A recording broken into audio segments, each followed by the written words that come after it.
the questions of the senator judges as well as the defense panel. Samantalang yung iba kagabi puro lamang yung mga questions ng prosecutor at halatang-halata mo na slanted yung kanilang pagbabalita. Na hindi tuloy makuha ng ordinaryong mamamayan na nakikinig doon sa kanilang mga istasyon yung talagang nangyari doon sa hearing kahapon, no? Kaya ako'y nagpapasalamat at ako'y binigyan naman ninyo ng pagkakataon na makapulong kayo ngayong umaga. Opo. Thank you, Sir Lito. Ano yung masasabi po ninyo na doon sa naging cross-examination ay pinagteriya po ng depensa yung mga dokumento na discovering may mga discrepancies, may mga baga hindi naaayon, no, sa timeline at sabi typo. Sa inyo pong pananaw, gaano ho ito kabigat o para po sa isang prosekusyon o sa depensa man ang ganitong ipinapakita na isang testigo po sa impeachment trial? Kung ang mga itong sila Lotok at sila ano pangalan no isa Kalilong Yes. no? O yung kanilang grupo ay nagkataong ang boss nila ay si dating PNP Director General, PNP Chief Ping Lacson, tatawaging Slappy yung kanilang report. Ganyan din ang ginagamit na description, hindi lang ng mga pulis, kundi pati ng militar. No? Slappy, ibig sabihin, basura yung kanilang investigasyon. In such a high-profile case, hindi naman ito miski na ordinaryong tao halimbawa ang iyong iniimbestigahan, dapat tama lahat ng iyong sinusulat. Ini-inspection mo ang bawat linya ng iyong report at iyong affidavit.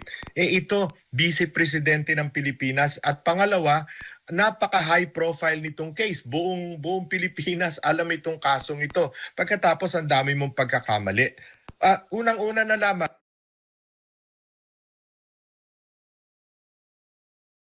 Okay, so day 5 na po tayo na impeachment trial ni Vice President Sara Duterte today, July 14, 2026. At ang nangyari lang naman po is the continuation sa pag-present kay Attorney Lotok as a prosecution witness. So si Attorney Lotok po is part of the NBI. He was the head nung nag-investigate dun sa alleged grave threats and inciting to sedition case na nirecommend po nilang i-file against VP Sara sa DOJ Prosecutorial Service. So ang isa lang po na gusto kong i-take note ninyo dito ay umabot na ng 2 days si Attorney Lotok, pero yung sinusunod po kasi ng impeachment, ang Senate Impeachment Trial Court is the 1-day examination rule. Pero dito po kay Attorney Lotok, the second witness pa lang ng prosecution na-extend na into 2 days. At yung point ko lang po talaga dito ay kung ganyan po yung mangyayari palagi na ma-extend in more than 2 days ay posible pong mas mapahaba pa from the 92 trial dates na sinet ng Senate Impeachment Trial Court for this impeachment trial. And yung pinaka-point ko lang po talaga, hindi kasi makaka-function yung Senate as the Senate of the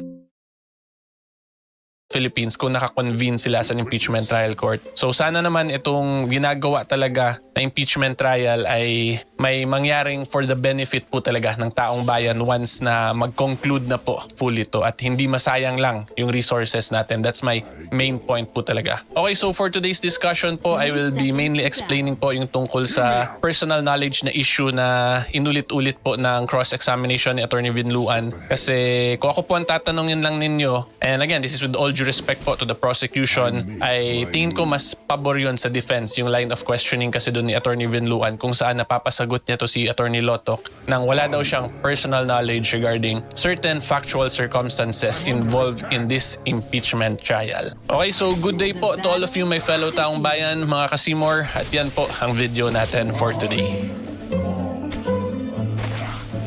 Okay, so as to that issue po na no personal knowledge, ang una po kasing magandang maintindihan nyo po talaga dyan ay pag wala po kasing personal knowledge, ang general rule po dyan ay hearsay po yung ganyang klaseng statement. So pag hearsay po kasi ang isang statement ay inadmissible po yan or hindi po yan tatanggapin ng korte as a general rule. Okay? At ang isa pong exception dyan sa hearsay na yan ay pag yung witness is an expert witness. So in other words po, pag expert ang isang witness, pwede po siya magbigay ng conclusions, findings niya based on mga statements ng ibang tao. So dito po kasi si Attorney Lotoc, I am assuming na they are trying to present or the prosecution is trying to present him as an expert witness kasi siya po yung nag-lead ng investigation, di ba? Tapos yung findings nga po ng investigation nila ay meron daw real and active threat against the life of PBBM, First Lady Lisa, and former Speaker Martin because of the questionable statements or utterances ni VP Sara that amounted to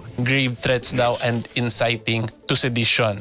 Okay, so anyway po, ang main point ko talaga dito, unang-una, yung defense po kasi pinapasagot talaga kay Attorney Lotoc kung saan sinagot din naman po niya na wala siyang personal knowledge talaga as to dun sa alleged na hinire daw ni VP Sara na tagapapaya dun sa tatlong individuals. Pero based daw sa findings nila, sa investigation nila, sa mga evidence gathered nila, ay meron daw alleged na hinire na tagapapaya. Pero yun nga po, wala siyang actual and direct personal knowledge as to the hiring and identity of that person. So, ang next naman na inattack dito nila Attorney Vinluan is the credibility of ni Attorney Lotoc as an expert witness. Kaya nga kung makikita po ninyo yung sa hearing kahapon, inulit-ulit talaga nila yung mga discrepancies sa dates. Tapos in-insist din nila na hindi yun mere typographical error, kundi substantial error daw po yun. And then kine-question din nila yung personal credentials ni Attorney Lotoc as an investigator. So lahat po kasi na yun, tinetest yung accuracy ng mga investigative findings, yung credentials, that is all testing or questioning po the credibility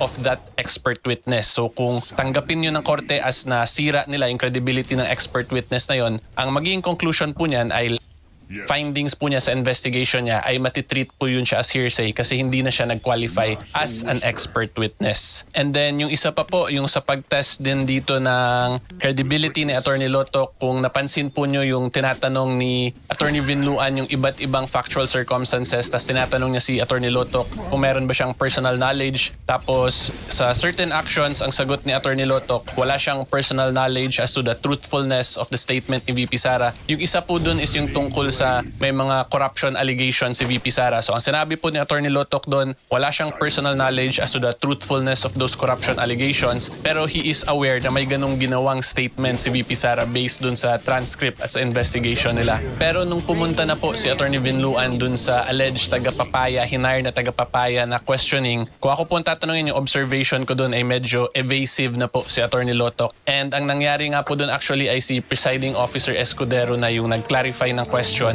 para mas makakuha ng direct answer dito si Attorney Vinluan. So as to that po kasi ang nangyayari pag tinatanong na ni Attorney Vinluan, hindi na po sinasagot ni Attorney Lotoc directly na wala siyang personal knowledge as to the truthfulness of that statement ni VP Sara na may kinausap na daw siya na yun nga po yung alleged na hinire na tagapapaya. Pero in all other statements, sinasabi ni Attorney Lotoc palagi na wala siyang personal knowledge as to the truthfulness of those allegations ni VP Sara. So dun po makikita natin na pwede po talaga argue ng defense na merong inconsistencies si Attorney Lotoc, and then kinlarify nga doon ni Senator Escudero na pwede naman niya sagutin directly yun kung whether or not may personal knowledge ba talaga siya as to the truthfulness, kasi at the end of the day pwede naman daw po ipaklarify yun sa kanya ng prosecutor sa redirect examination. So yun po kaya ako nasabing may plus points kasi meron pong ibang treatment yung ito si Attorney Lotoc sa ibang statements si VP from other statements that all happened in this press con nung gabi na to. Yung iba sinasabi niya wala siyang personal knowledge sa truthfulness, pero dun sa iba ayaw niya sabihin directly initially na wala siyang personal knowledge. Okay, at ang reason po kaya ako nasabing plus points po yan for the defense kasi binabasag nga po nila yung credibility na Attorney Lotoc as an expert witness. So pag ganun po kasi yung argument nga or yung legal theory ng prosecution based on all I have heard and seen dito sa impeachment proceedings so far is that may real and active threat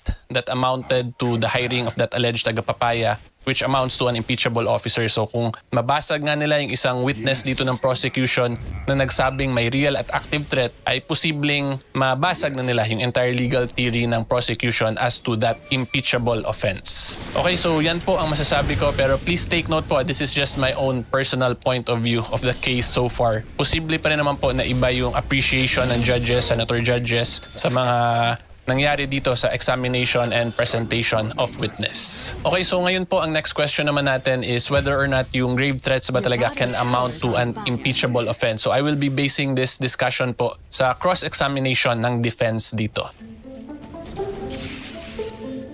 So quick break lang mga Kasimor, gusto ko lang po kayo i-remind na hopefully po you can like this video and mag-subscribe din sa YouTube channel ko kasi 100% free po yung YouTube subscription. Tapos kung gusto naman po ng behind the scenes /Maritesan sa Facebook naman po kayo mag-follow. And of course, salamat din po sa lahat na nakasubscribe na. We have recently crossed po 464,000 subscribers sa YouTube. Konting-konti na lang po, mag 500,000 na tayo kaya hopefully po makonsider ninyo mag-subscribe. Okay, ngayon po, tuloy tayo sa discussion.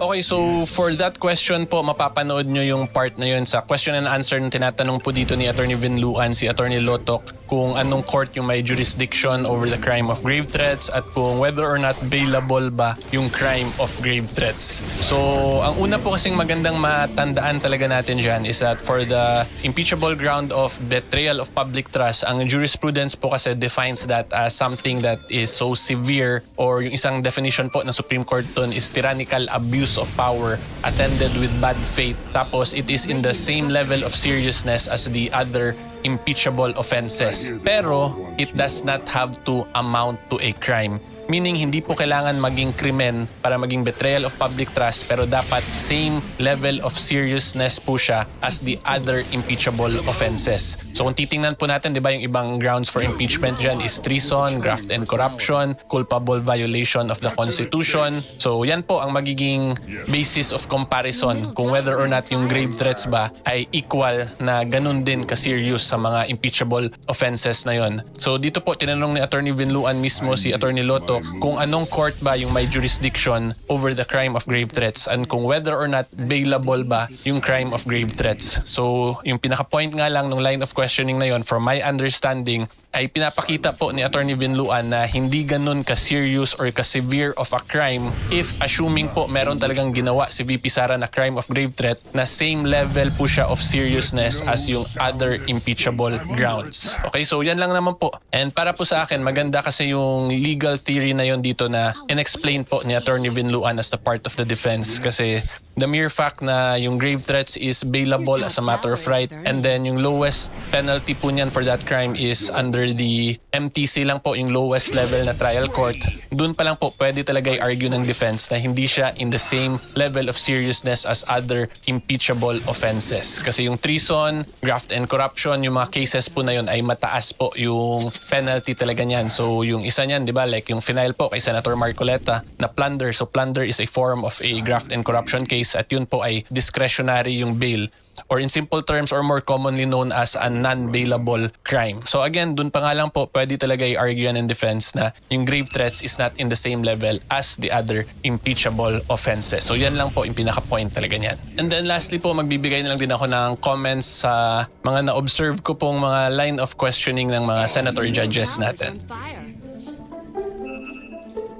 Okay, so una po, sabihin ko na lang to diretsahan para klaro po talaga tayo. Sa tingin ko naman po, yung general public na nanonood ng impeachment proceeding nito ay merong perception or may pananaw na yung certain senator judges natin ay may biases. Diba? May it be for or against the impeachment trial. Sa tingin ko, that is a safe assumption on my end. Kasi alam naman natin yung mga political affiliations sa mga senator judges. And at the end of the day, the senator judges are all human beings who are not perfect. So yung point ko lang po, mahirapan din talaga sila to separate their senator identity, yung political identity nila from being a senator judge. So again, I think it is safe to assume na the general public views na may biases po yung senator judges natin. Okay, so yan po ang unang gusto ko lang din i-point out talaga. And kaya ko lang po gusto to i-discuss kasi may iba pong senator judges na nag-i-inject po ng facts para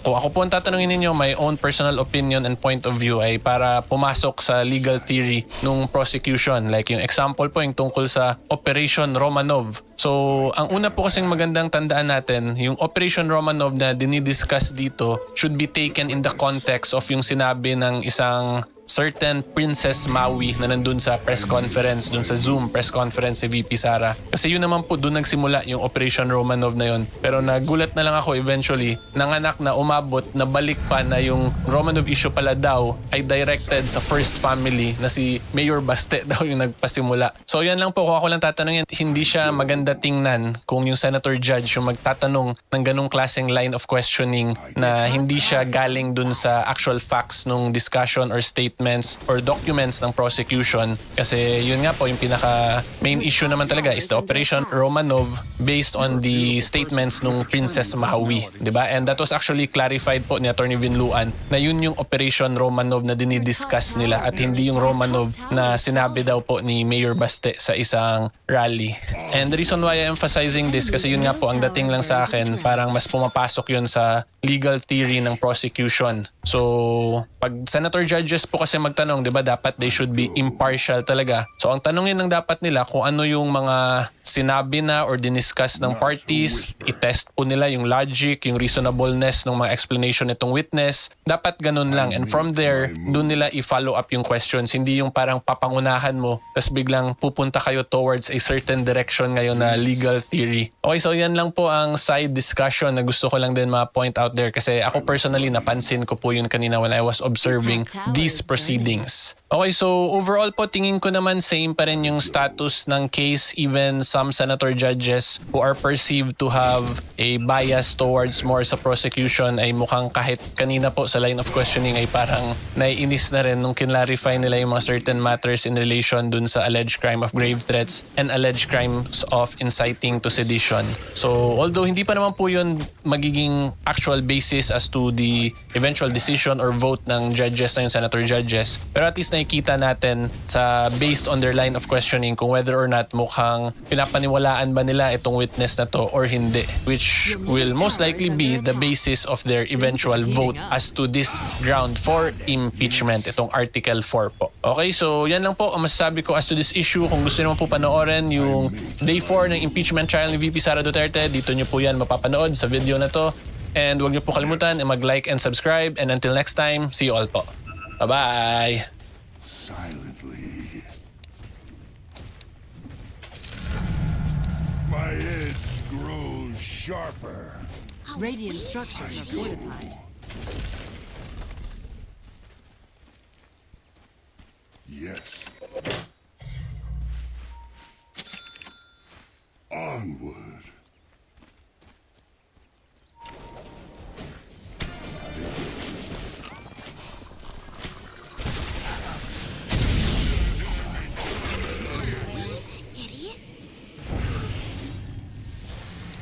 With quickness.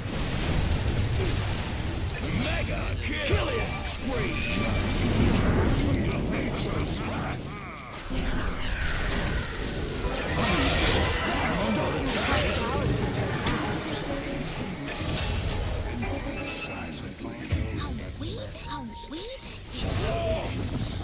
Your top tower is under attack.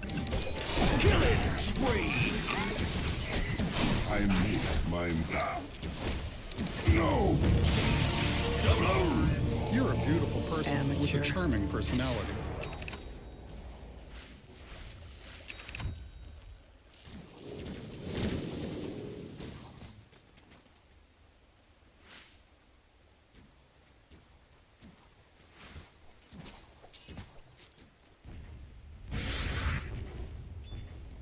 Your middle tower is under attack. Dire structures are fortified. I return. Your middle tower is Not a burned. whisper. ¡Oh, por Dios! A step ahead. Your middle tower has fallen. With quickness. I go. I cut a path. Yes. Yes. I go.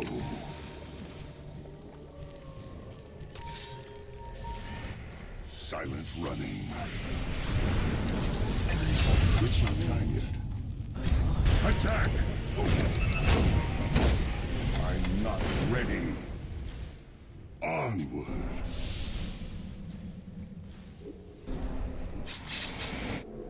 Onward. With quickness.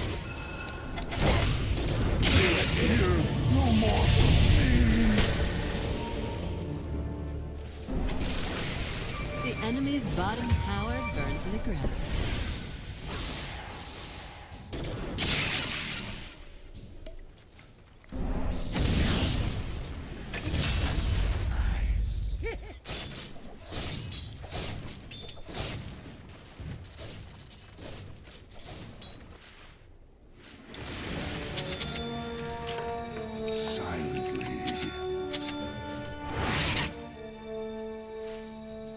A step ahead.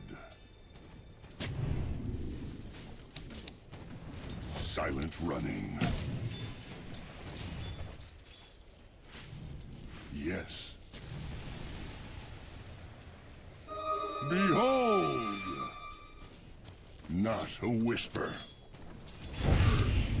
Small price. I go.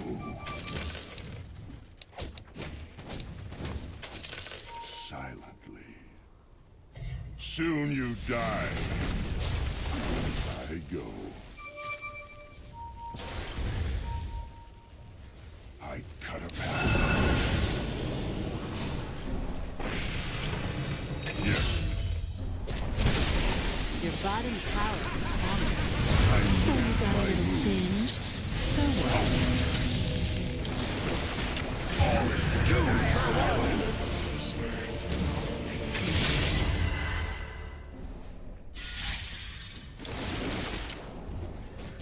Killing spree! Thrice be nice! Dominate! Plunder! One less enemy now.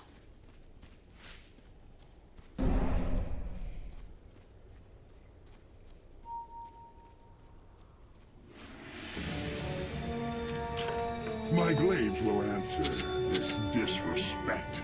Yes. I go. It's all. Yes. Your middle tower is under attack. I think it's even starting to char. Mega kill! Your middle tower is on fire. Not yet. Silent running. Onward. I cut a path. Yes. I make my move. Silently. I go. With quickness.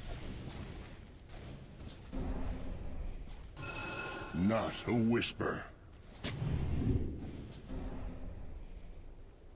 I go. Silently. I cut a path.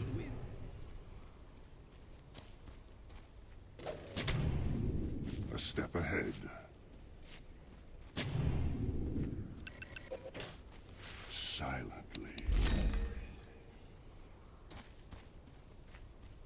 I go. I make my move. Yes.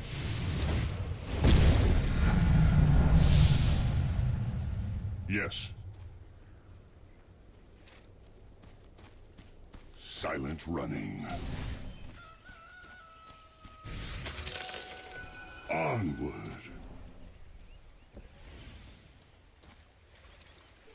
Illusion whisper. Yes, with quickness. Silent running. I go. I go.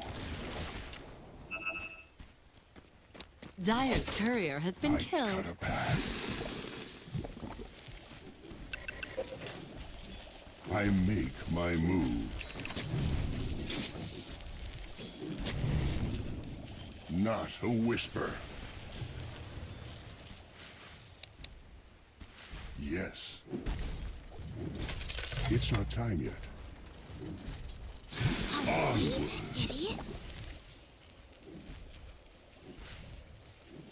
Yes. Yes. Silently. Silently.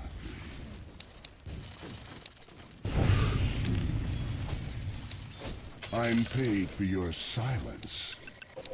With quickness. A step ahead. Your I top make tower is my on move. fire. I go. Your top tower is burning. Yes. Dire structures are fortified. A step ahead. With quickness. I'm under attack. I cut a path. Onward.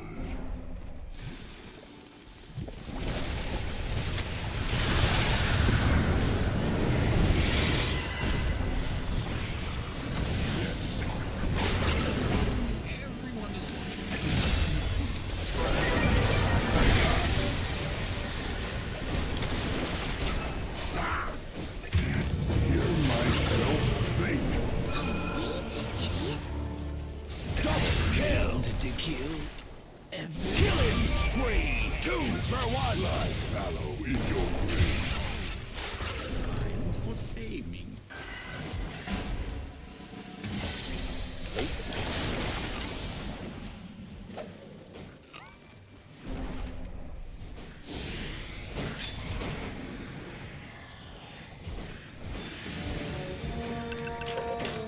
Not a whisper. Shut it. Advancement.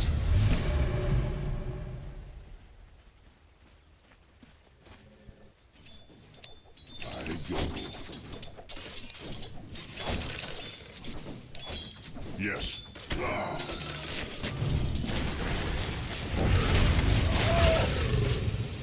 Yes.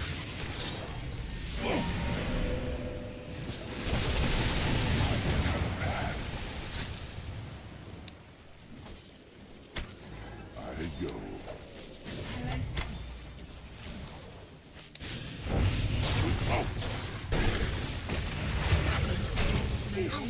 My edge goes.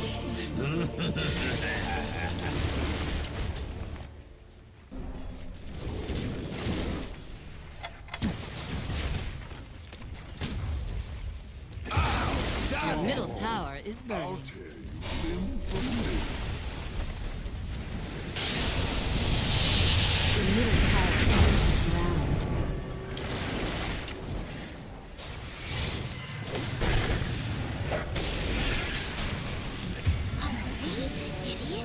Get my arrows back. Hush now. I'm here. Silently.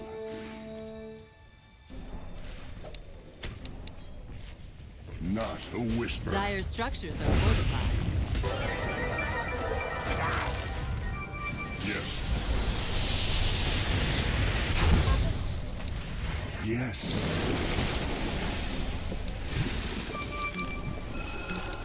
A step ahead.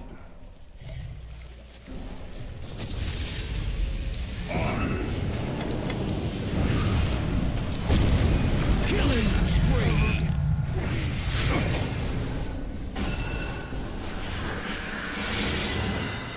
I make my move.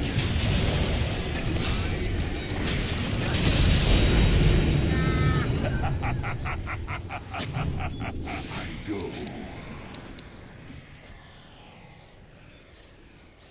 Silently.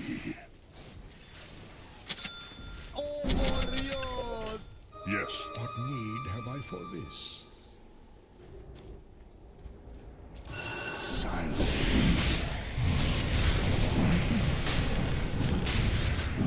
quickness.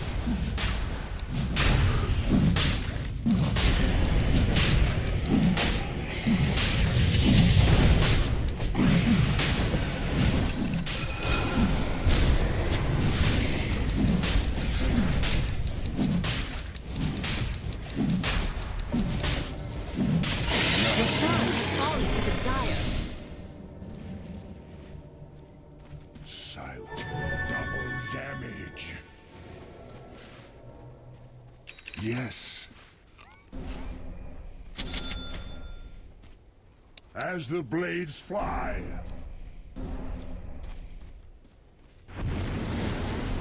I go.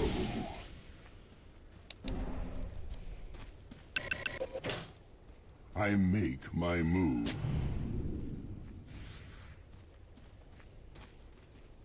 A step ahead. Oh, por Dios! I cut a path. I go. Silent running. Yes. Silence is golden.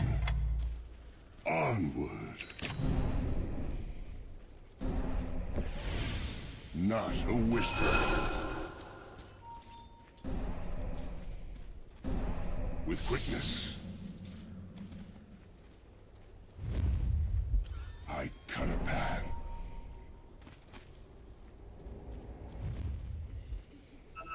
I go. Yes. Silently.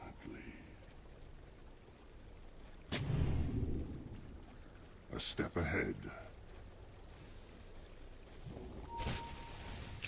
I make my move. Soon you die. Onward.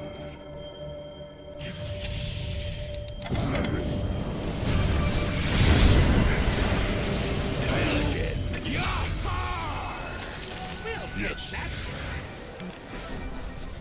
Killing spree. Double O. Silently.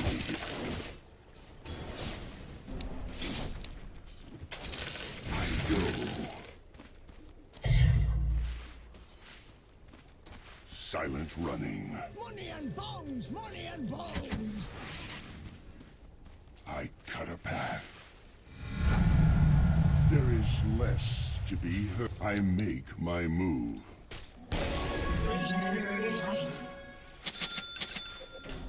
Radiant Silence structures are running. fortified. With quickness. I go. Yes. Silently. Silently. Not a whisper. A step ahead. Onward.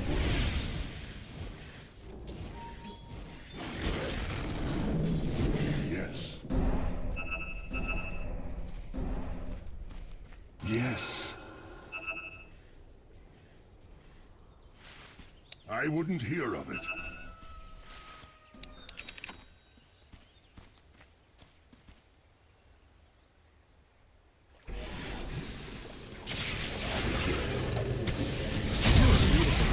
With a charming personality.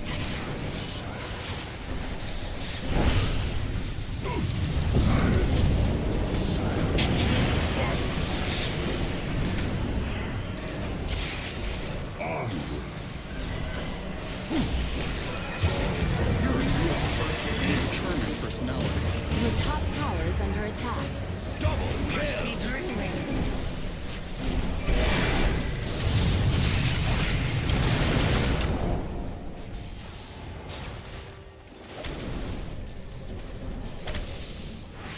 Your top tower is under attack. Dire structures are fortified.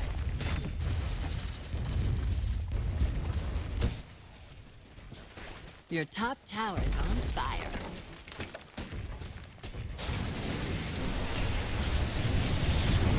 Mega kill. Your top tower is toast. Killing spree. I return. Away, Silent running. Any last words? I make my move.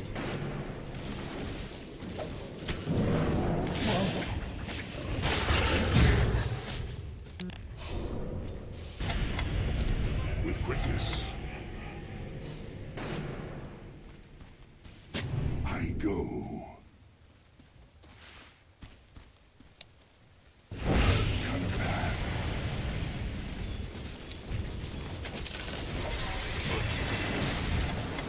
Silence is broken. Timber. Your top tower is burning.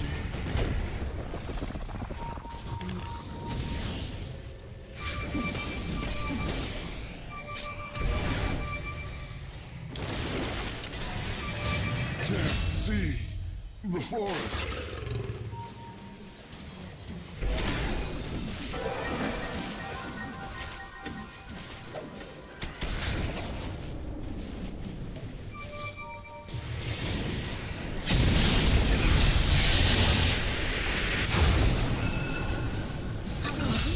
idiot.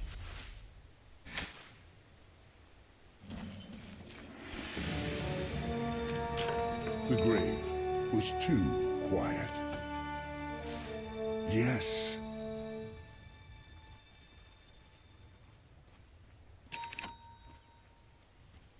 Yes. Not a whisper. I go. Radiant's courier has been killed. With quickness. Yes. The enemy's top tower burned to the ground. I'll cut you down. I missed my move. Ill-gotten gains. I cut a path. Radiant's courier has been killed.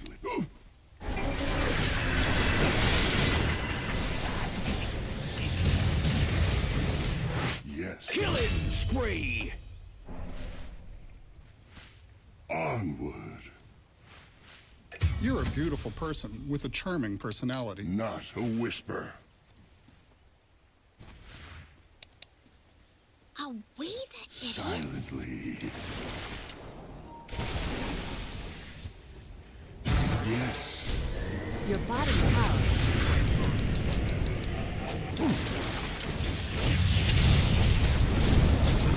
Defense.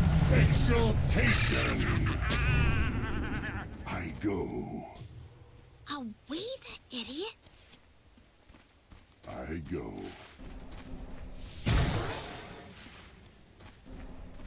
A step ahead. With quickness. Not a whisper. Oh, por Away, Dios. that idiot. Silently. Yes. I go. Onward.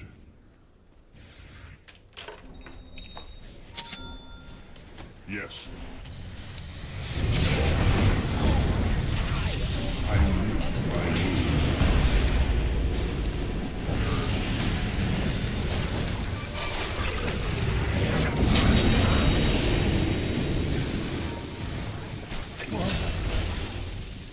Silent running.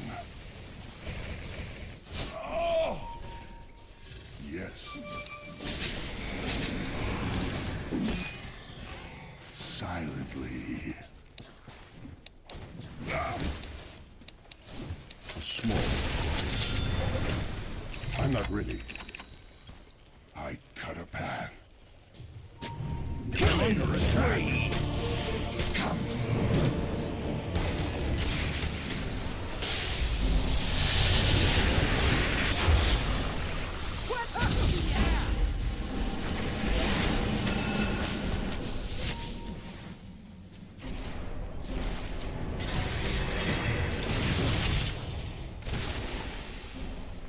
Sorry, friend. I let you down. Prude.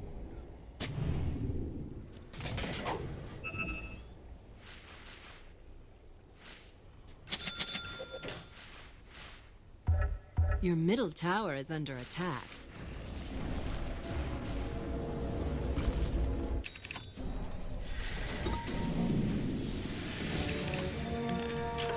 Did you hear something? A step ahead.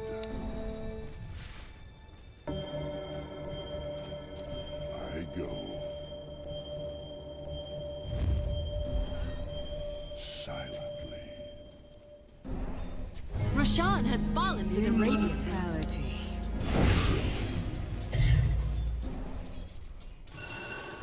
Your bottom Yes. tower is under attack.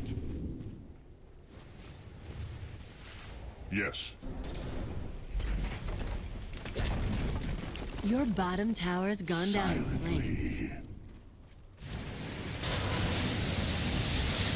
Your bottom tower is on fire.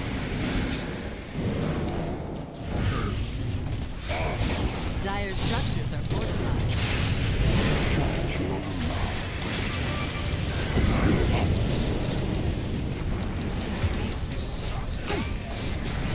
Your middle tower is under attack. Doesn't bother me if it burns down.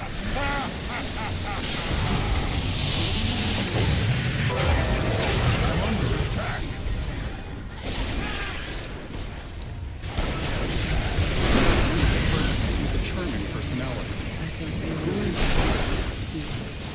Silent running. I'm out.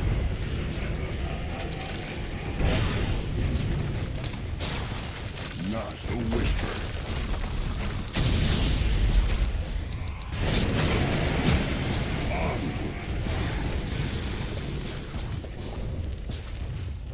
I cut a path. I Radiant structures are fortified. silent running. Your middle barracks are smoldering. Your middle barracks are falling. Not a whisper. Yes. Not yet.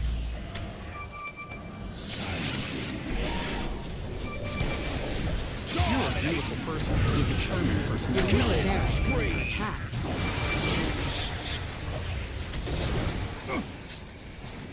A step ahead. Your middle barracks are smoldering. Double kill. My fingers will run red.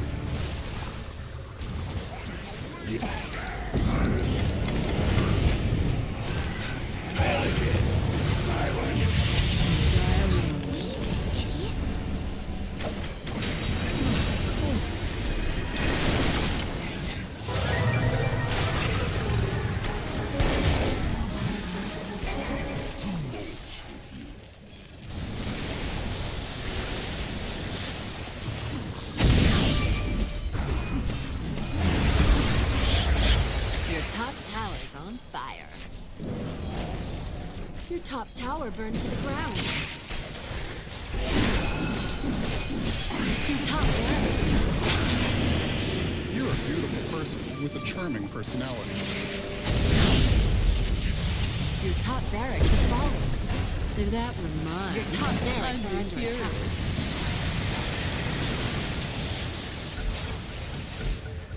You're a beautiful person with a charming personality.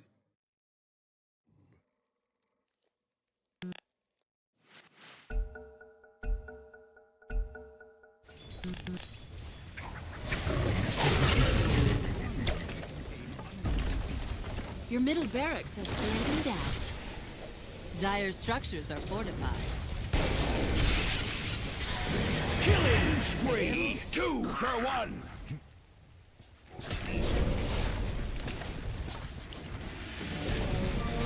Your bottom tower burned to the ground. Yes.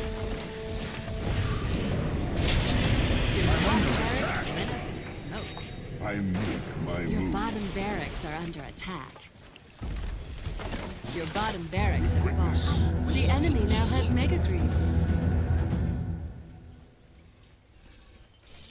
Not a whisper.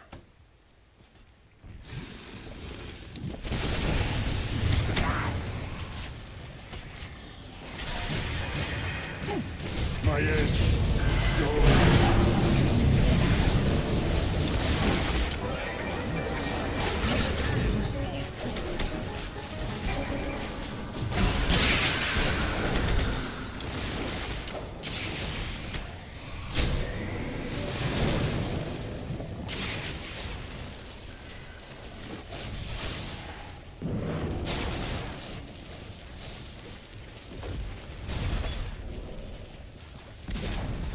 Your middle tower's gone down in flames.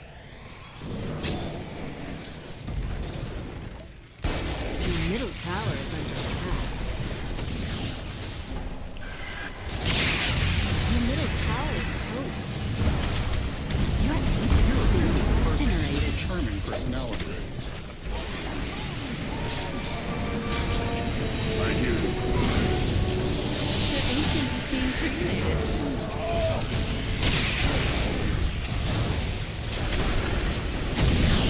Your ancient is under attack.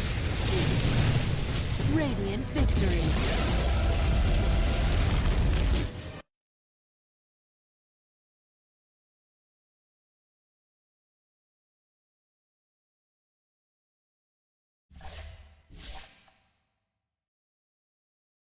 Hey!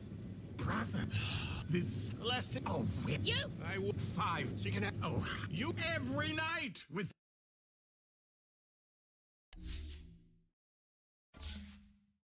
What do you... What? It's your phone.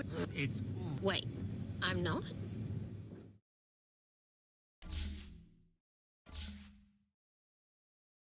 What do you mean? I'm... Brother, it's... What do you talk... Well, creature, not... No, you... used to hope leaving the body.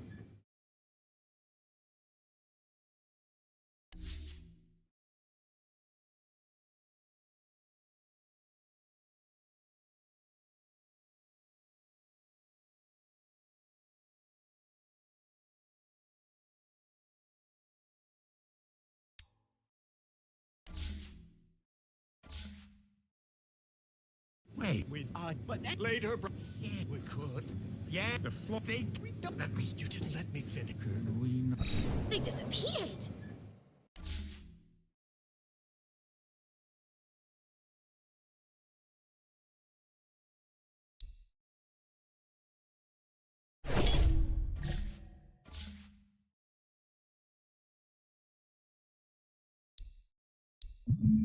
Oh. What might the Emperor allow you? An iron fist only attracts magnets. Wheel of Fortune. You are stuck in a cycle. You are stuck.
come on. They just keep. Yeah, maybe you. I say, how's you? This. Oh, you know.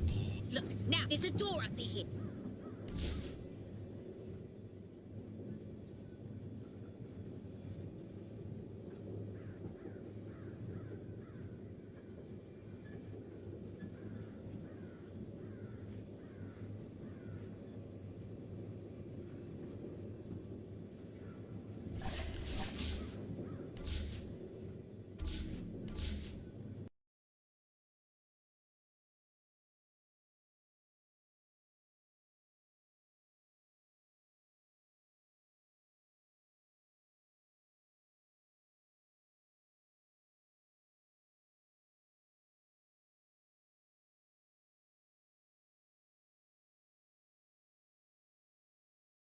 Bakit yung statement niya one line lang? In this bloodbath and bludgeoning, I will be blooded but unbowed.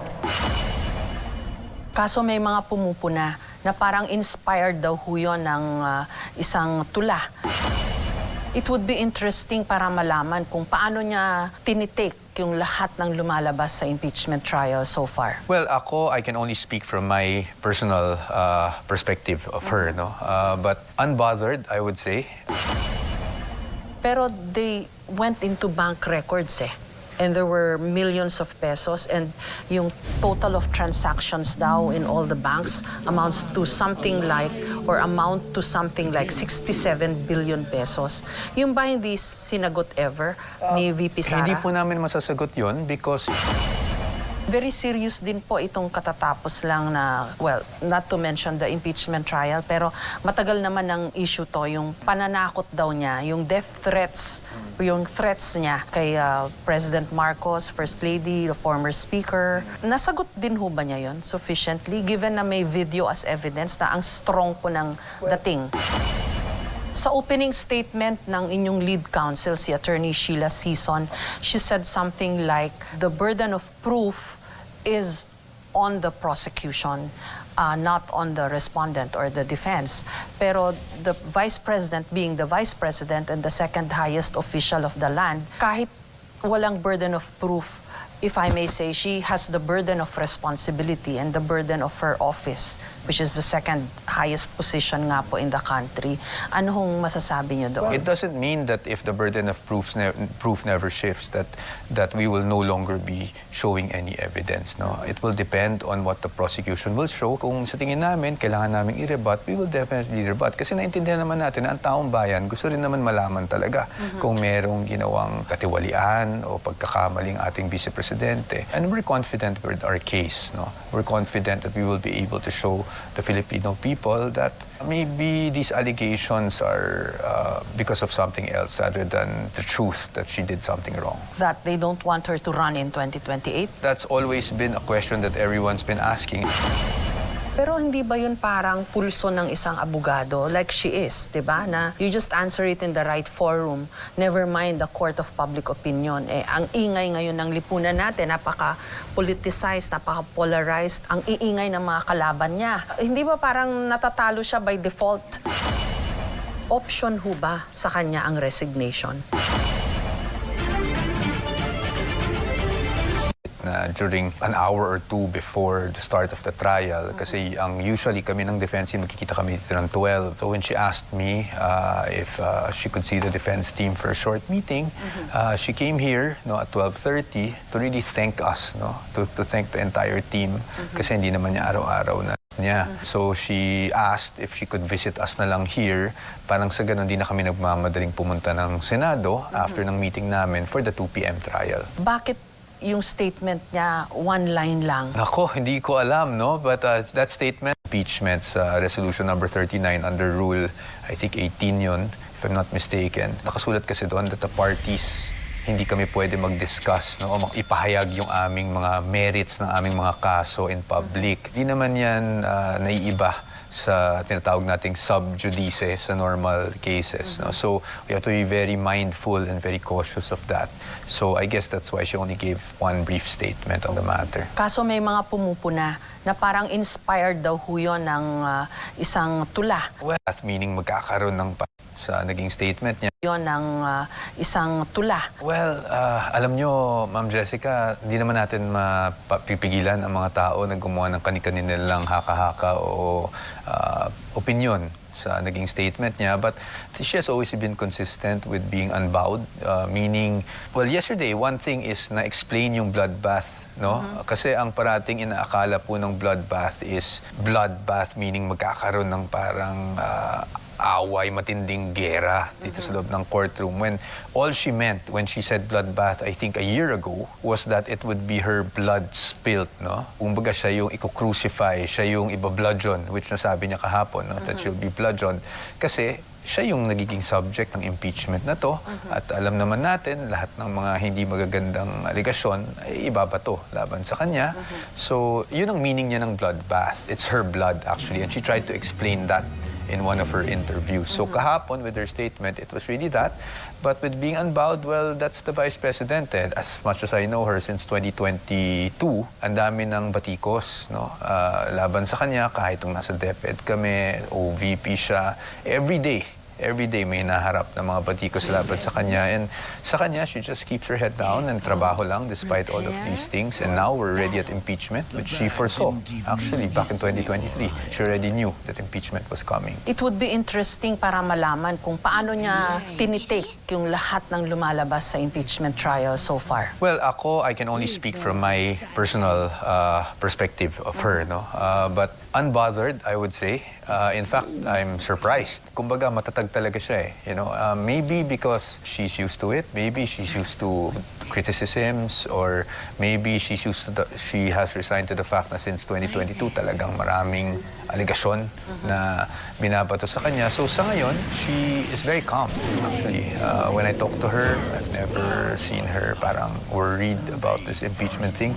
The Vice President has always felt, no, at least from what she's told me, she's always felt that everything is destiny. If she is to be acquitted, that's her destiny. So she believes in that. Basta siya naman, alam naman niya eh, na wala siyang ginawang mali, no? Nagtrabaho lang siya. So, itong lahat ng to, I think she's able to navigate through it and still do her job as a Vice President. Pupunta ho ba siya rito sa impeachment court? Pagpapakita ho ba siya? Will she present herself as a witness? Kasi yung prosecution wants to subpoena her as a hostile witness. Opo. Has she made up her mind? Pupunta ho ba siya? Sisipot ba siya? Ang parati naming sinasabi, yung pagsipot kasi niya, although she's never said na hindi siya pupunta, ang parati namin sinasabi is kung kinakailangan, we will advise her to do so. Meaning, depending sa takbo ng trial, if we think it will be advantageous for the defense, for her to have her testify, then walang problema, we will ask her. Ultimately, the decision will be upon her. As of now, wala pa ho kayong recommendation? Wala pa kami na. Of course, to be honest, if there was a recommendation, I also cannot disclose it due to attorney-client privilege. But I can say, we're still gauging eh. No? Tinitingnan pa natin yung takbo ng proceedings if need be. If you remember, Ma'am Jessica, one of the reasons I became a lawyer because I was watching the impeachment trial of former President Joseph Estrada. Hindi rin naman siya nagpakita dun sa hearing na yun. Whereas doon sa impeachment trial naman ni the late former Chief Justice Corona, I think nagpakita siya. And if I remember correctly, he testified once. No? So it will really depend on how the proceedings go, and the lawyers will advise her, I mean us being her defense, will advise her accordingly. Wala pa kami na pag-uusapan. Sa ngayon, nakikita naman ng tao na everyday the defense is here. We're doing our job to defend her as much as possible and face all these allegations head-on. Ang sabi po ng prosecution panel, this is all about accountability. Ano hong reaction nyo doon? Well, I think the opening statement of our lead counsel also touched upon accountability, that accountability is not limited to just one person. No, accountability applies to all of us, including myself, including, all public officials, no? And even private persons in different situations. Marami kasing nagtatanong siguro pagdating sa accountability, marami rin nagtatanong sa akin, what do you say, may ganitong billions na scandal, and then kay VP ganito, 100 million or 73 million ganyan. Don't you think there's an imbalance there? Well, sa akin, like I said, accountability applies to all. So yes, we know that it's not the only allegation of misuse in the entire government, but there are allegations and we need to address them. So that's why we formed the defense team. Every allegation against any misuse of public funds must be answered or responded to head-on. That's why we're here. I interviewed Congresswoman Luistro on this, and ang sabi niya, kung sinagot lang daw sana ni VP Duterte yung mga allegations early on, or kahit nung nag-iimbestiga sila sa House of Representatives, specifically sa Committee on Justice, baka sana wala raw ganitong sitwasyon ngayon. Ano masasabi niyo ho roon? Well, sa amin, unang-una sa lahat, sumagot po kami doon sa Committee on Justice. Yung sinasabi nila na non-answer. No, of course, that's their position, and I respect whoever says it's a non-answer. That's their opinion. No? But sa atin, sumagot po tayo because ang posisyon naman namin noong mga panahon na yon ay yung mga complaint, wala naman pong naka-attach na ebidensya. Ibig sabihin, sinabing, meron kang unexplained wealth. Pero anong basihan? Wala. Anong sasagutin? Hindi ba? And that's why we always had that objection on certain pieces of evidence coming here and there during the committee proceedings that were not attached to the complaint because that's the very essence of a fishing expedition. Pero they went into bank records and there were millions of pesos, and yung total of transactions daw in all the banks amounts to something like, or amount to something like 67 billion pesos. Yung ba hindi sinagot ever ni VP Sara? Hindi po namin masasagot yun because yun po ay lumabas after na po kami mag-file ng aming answer. That was not attached to the complaints. That's why we're saying this whole process is unconstitutional, no? Because you came out with all of these things after we've already filed an answer, and these supposed evidence or pieces of evidence were not attached to the complaints. Ayan ay mga bagay na I'm sure matatalakay natin ngayon sa impeachment, and we are ready to answer them point by point, no? And we're very confident with our defense. So totoo ba na she has never answered all these points specifically bago pa man nag-file ng mga impeachment complaints, like yung confidential funds, yung DepEd funds? Hindi po totoo yan. Ang confidential funds, we answered in the proper forum, which was COA, Commission on Audit, diba? Doon po natin sinasagot yan. Ngayon, kung ang sinasabi ng iba ay dapat sinagot sa budget hearing, I think that was improper. There are restrictions in terms of how you talk about confidential, or how you go about talking or discussing confidential funds. Dahil nga, the nature of the funds themselves. There are proper fora for, you know, all of these matters to be discussed, and she was answering them. Sa COA, definitely, we answered them. In fact, pagdating sa DepEd, we were given a credit notice which cleared the use of confidential funds. And then sa OBP, as we all know, you know, there's an ongoing audit there, and there was a notice of disallowance. Sa tingin niyo po, nasagot niya sufficiently? Of course, ma'am, I'm an advocate, so siguro masasabi ng tao, medyo bias ako, no? But yeah, because sinagot ng kampo niya, sinagot naming mga abogado rin niya doon sa tamang opisina kung saan kami dapat sumagot. Sa COA, ano hong sabi ng COA? Sa COA, ang latest, no, sa DepEd, meron kaming credit notice, which means okay sa kanilang naging submission. Sa OVP, meron po kaming notice of disallowance doon na patuloy pa rin sinasagot ngayon. Pending pa rin po yun. Very serious din po itong katatapos lang na, well, not to mention the impeachment trial, pero matagal naman ang issue to, yung pananakot daw niya, yung death threats, yung threats niya kay President Marcos, First Lady, the former Speaker. Nasagot din ho ba niya yun sufficiently, given na may video as evidence na ang strong po ng dating? Doon po, dito natin sinasagot, no, sa impeachment court dahil isa yan sa kanilang mga aligasyon. Of course, I cannot disclose our arguments on the merits of the case, no? But basically, kailangan mapakita sa tao yung buong context na nangyari. I'll leave it at that because I can't go into the details. Yung prosecution, I asked si Congresswoman Luistro, what is the narrative that they're trying to paint of the Vice President? And she came on very strongly to say na she does not deserve to stay in office, she's impeachable, etc. Anong maisasagot niyo ho doon? Alam niyo, I'm not surprised, of course, with the statement of Representative Luistro. I respect Representative Luistro, and I say that with the utmost honesty, no? But of course, that will be their position because sila nga yung prosecution, diba? If they didn't believe that, they wouldn't have filed this impeachment case. But sa atin, we're here to just show na walang basihan yung mga aligasyon na yan, and that di nararapat na maialis sa pwesto ang ating Vice Presidente dahil wala naman siyang ginawang impeachable. Sa opening statement ng inyong lead counsel, si Attorney Sheila Sison, she said something like, the burden of proof is on the prosecution. not on the respondent or the defense. Pero the Vice President being the Vice President and the second highest official of the land, kahit walang burden of proof, if I may say, she has the burden of responsibility and the burden of her office, which is the second highest position nga po in the country. Ano hong masasabi niyo doon? You're right, no? She has the burden of responsibility.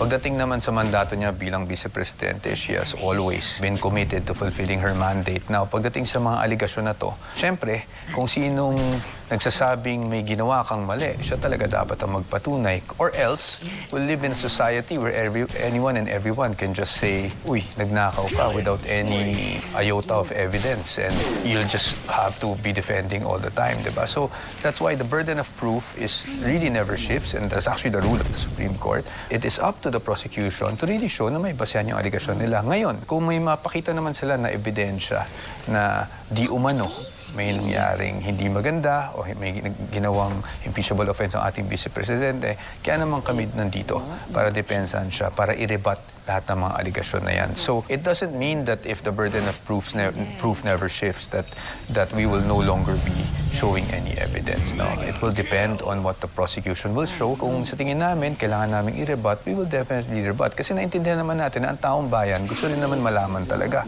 kung merong ginawang katiwalian o pagkakamaling ating vice-presidente. And we're confident with our case. No? We're confident that we will be able to show the Filipino people that maybe these allegations are because of something else rather than the truth that she did something wrong. That they don't want her to run in 2028? That's always been a question that everyone's been asking. I don't want to get into the politics, no? But so sa atin, ang trabaho lang natin is to do our jobs as counsel. Now, what the motivations are behind the impeachment, etc., I think I'll leave that to the public to decide. Pero if I may say, no, Attorney Powa, given kung gaano kagrabe yung mga accusations against the Vice President, parang hindi madiin or hindi na-communicate kaya ng matindi itong mga sagot niya, kaya nakarating din sa puntong ito.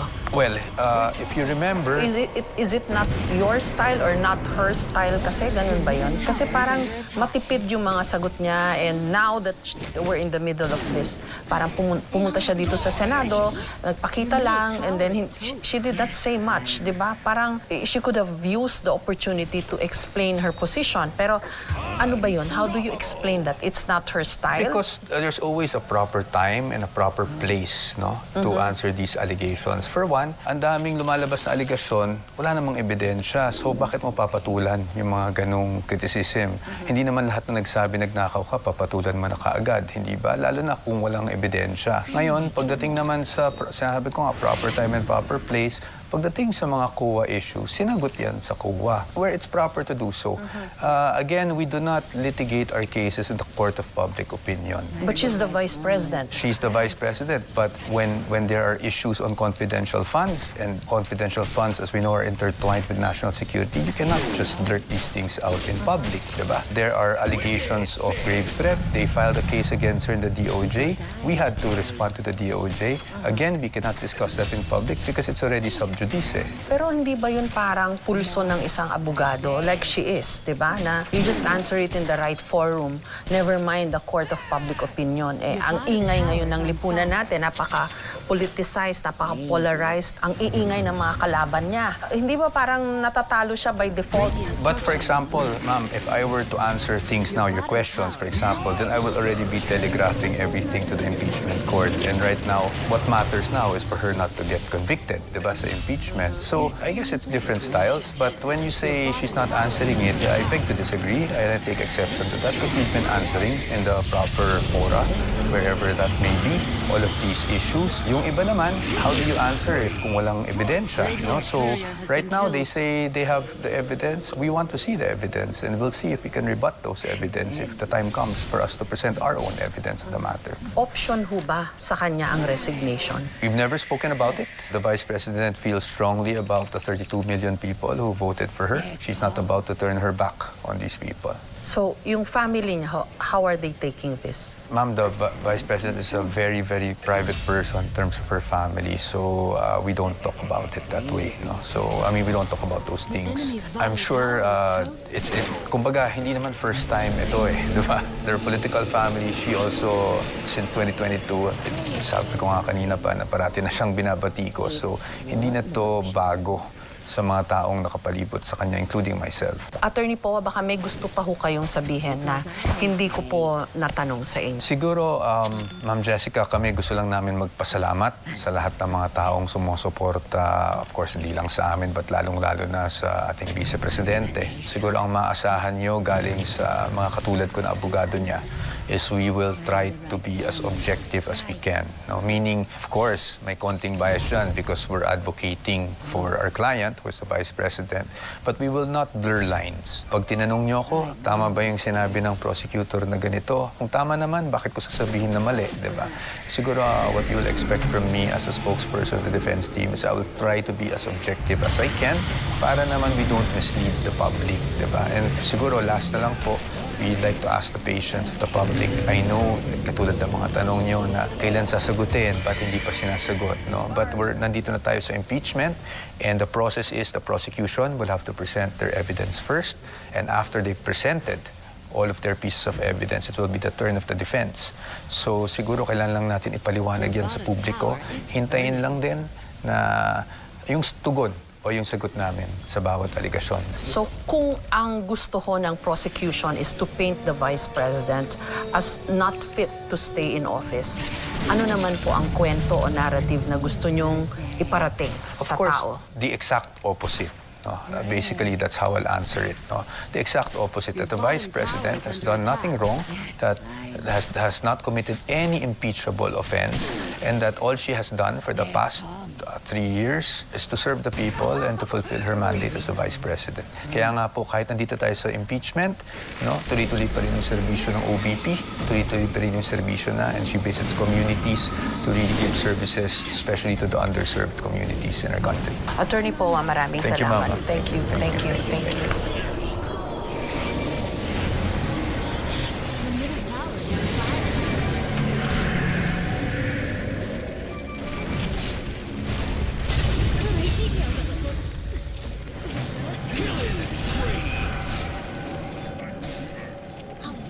Your top tower is burning. Your essence seeps into my No one cheats there. Your top tower is under attack. It's one option. Your top tower is on fire. An endless road. Because I say... Apparently so.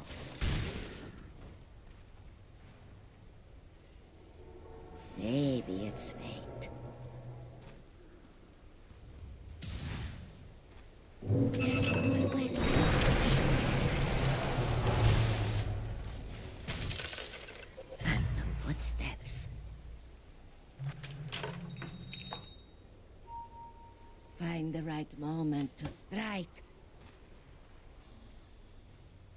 Orale! Why there? A revelation. Dire structures are fortified. Yes, fine.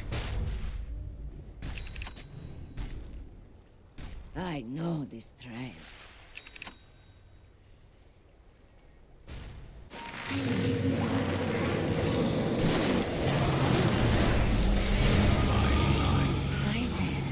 end here. I'm there. What? A revelation. Your bottom tower is under attack. I'll make the most of it.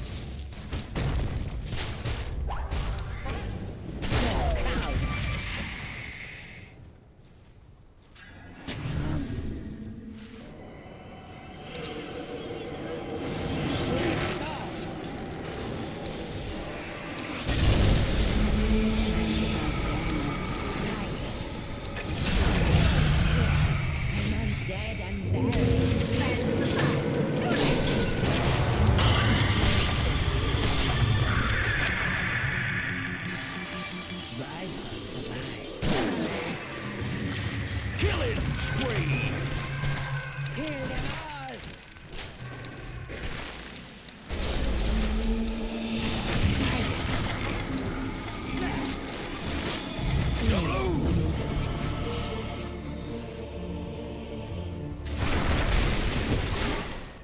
Pay for what you've done!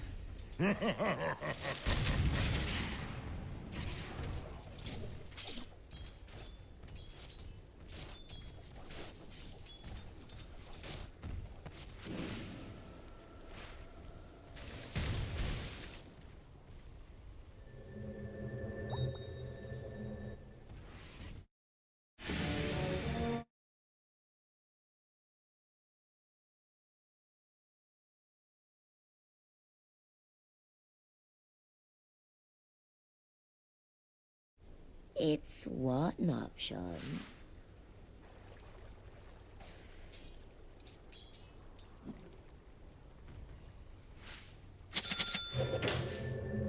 Apparently so. I know this trail. A feast of souls. The enemy's middle tower is Death gone by comes. flames. Phantom footsteps. Your funeral.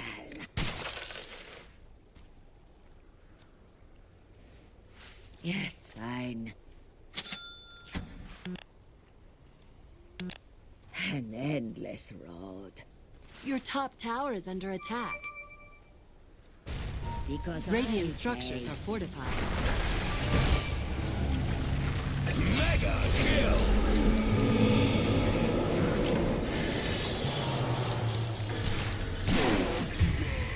Why there? Because I say Your top tower is going down in flames.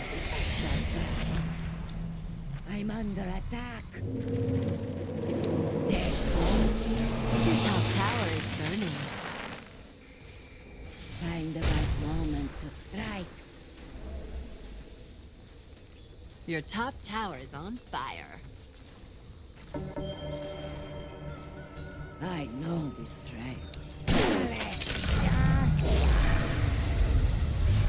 apparently so. Phantom footsteps. An endless road. Maybe it's fate. Radiant's courier has been killed.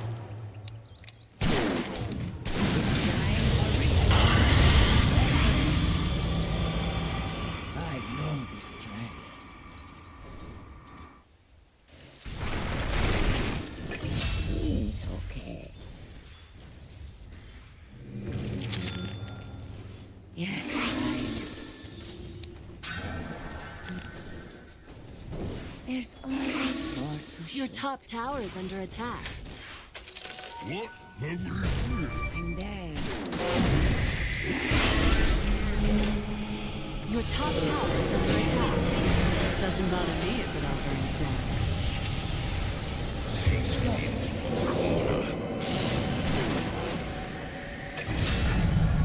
Where dies feast? A revelation.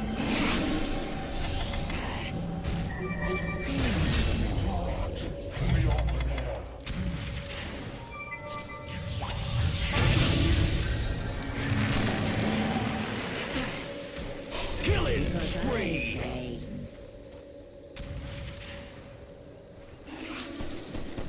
yes, fine. Find the right moment to strike. I'll make the most of it. Why there?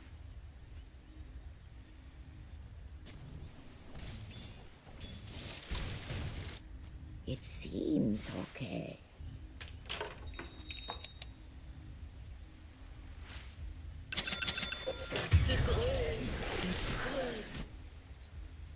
It's one option. Come. The enemy's top tower has fallen. There. Phantom footsteps.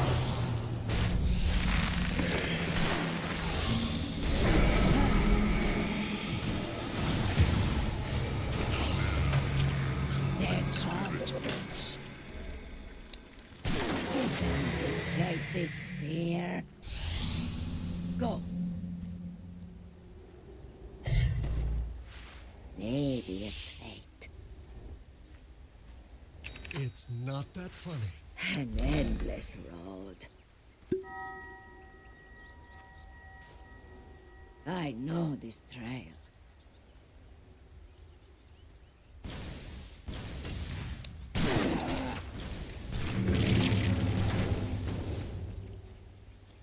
Apparently so.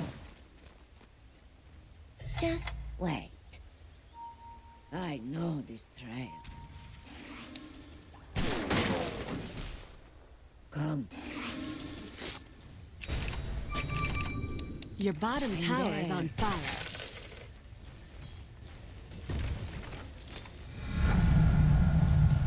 Because I say... Return fire! Find the right moment to strike. Orale!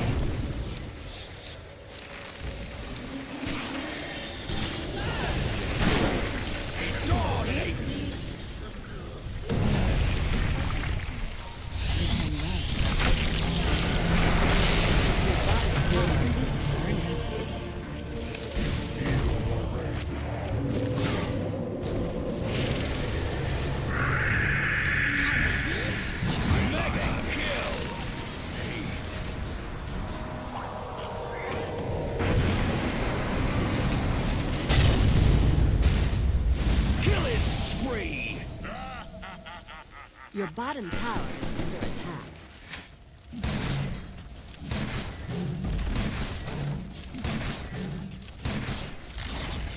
Your bottom tower burned to the ground. Away the idiots!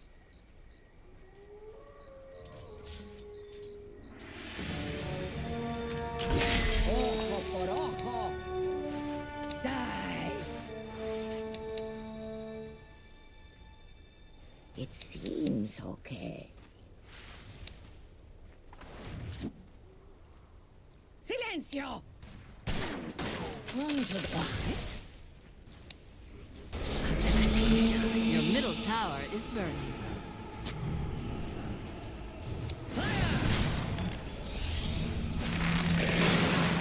Your middle tower is on fire. Yes, fine.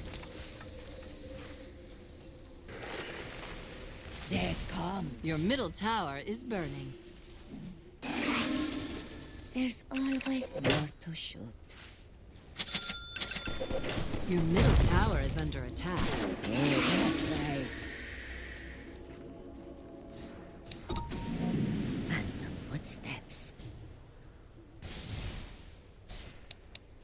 It's one option.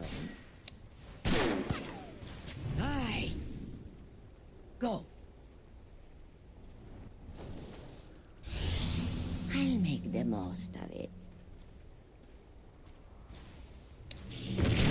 How much more? It's I'm not there. that funny. No.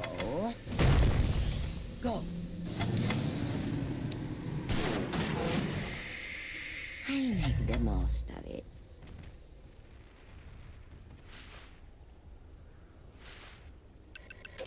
Why there?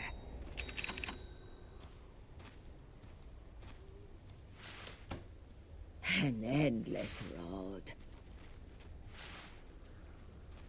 A revelation. Your middle tower is under attack.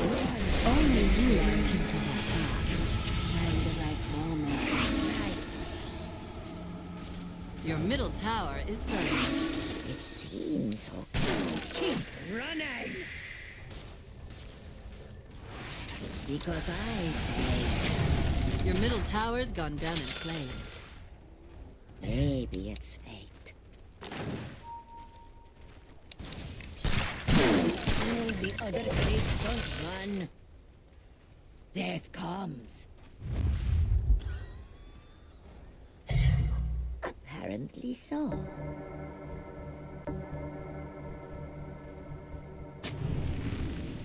Yes, fine. I know.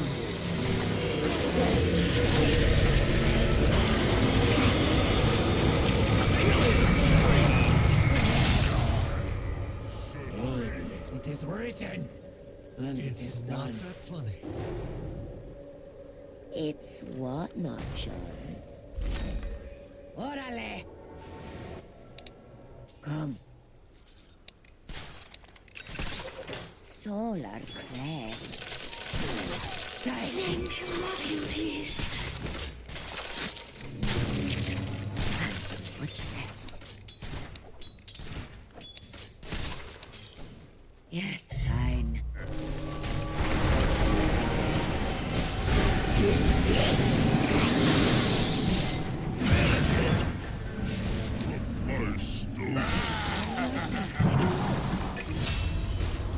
Return. Just wait.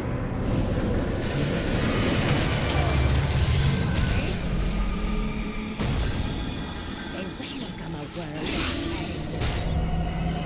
Why there? A beguiling light. It's what not, Sean?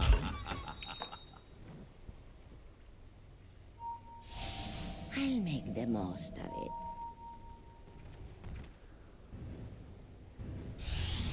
A revelation.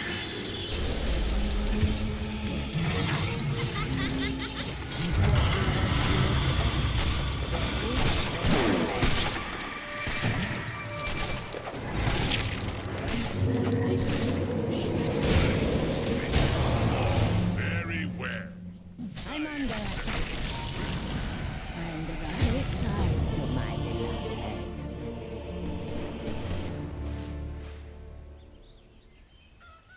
Your top tower is burning.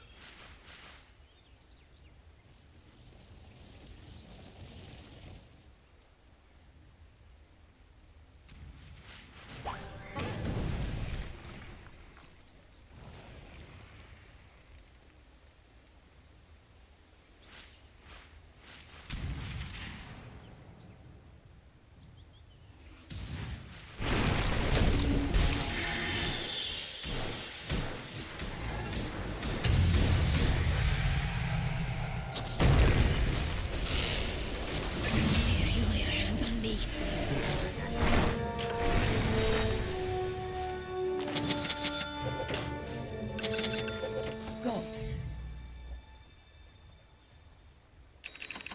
It seems okay. Now you die. Death comes.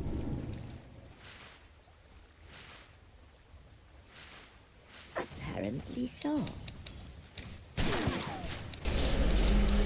Easy. An endless road. Maybe it's fate.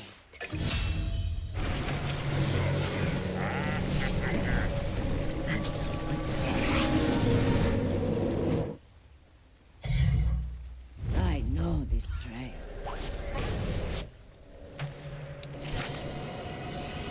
Come.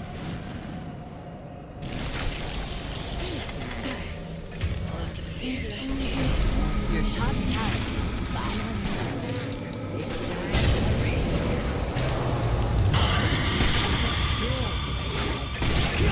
tower is under attack. That spark your interest? A whisper. Your top tower is under attack. Your top tower burned to the ground. Getting started.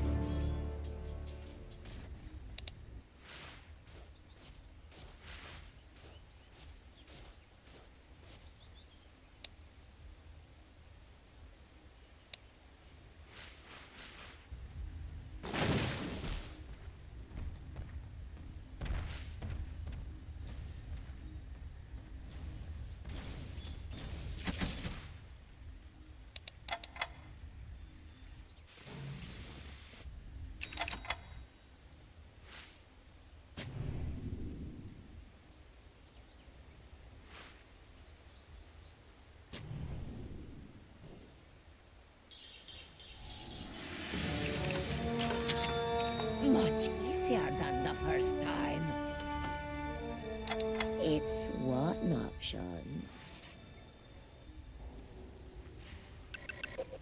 I'm there.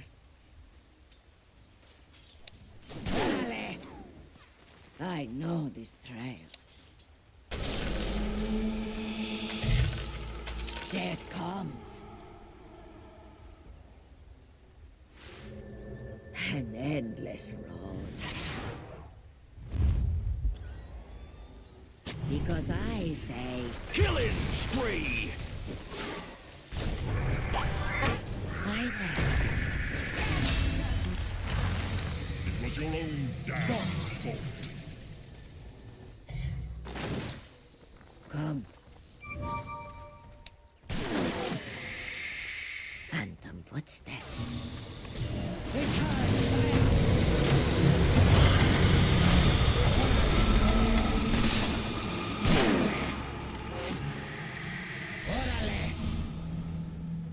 I'll make the most of it.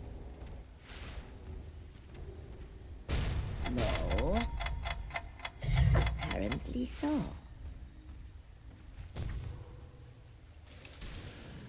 It seems okay.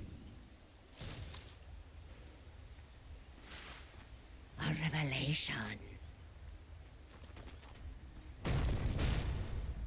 Yes, fine.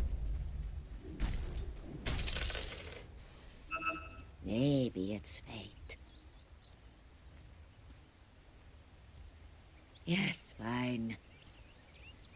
So, back on the Seven Hells. Apparently, I decide your fight or flight. I'll make the most of it. Because I say, I'm under attack. Your path is decided.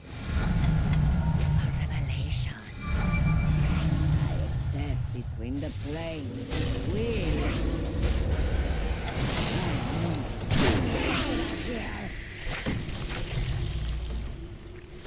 Come. Away the idiots! Phantom footsteps. It's one option. Dire structures are fortified. An endless road. What?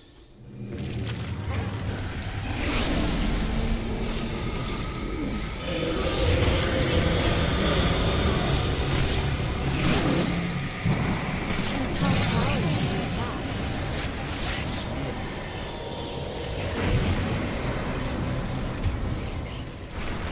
Your middle tower is under attack. There's all Radiant structures are fortified. Your middle tower is on fire. Your middle tower burned to the ground. Standing! Death comes. Killing spree!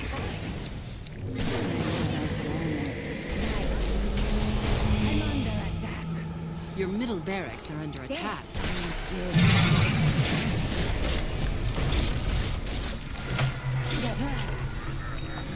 Your middle barracks are under attack.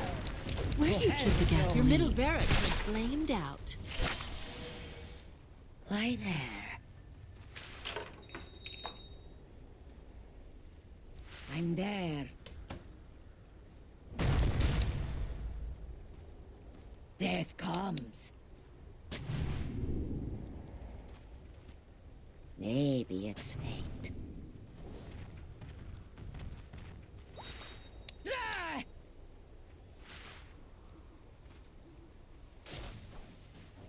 Go. Órale. An endless road. Die. It seems okay. Roshan has fallen to the Dire. Patience. I'll make the most of it. A revelation. Hi there. Come. The footsteps. Find the right moment to strike.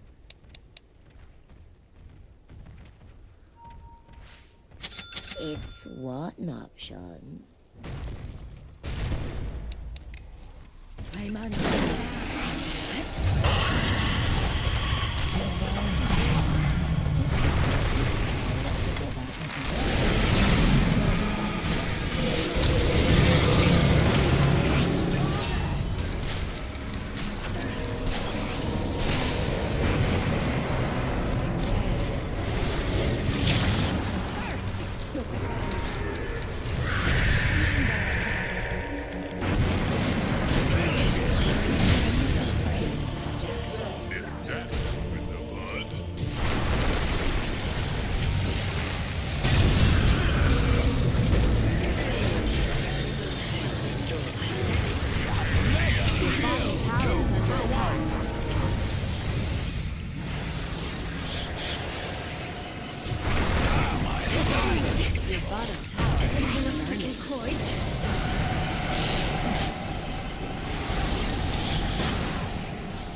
Your bottom tower is on fire.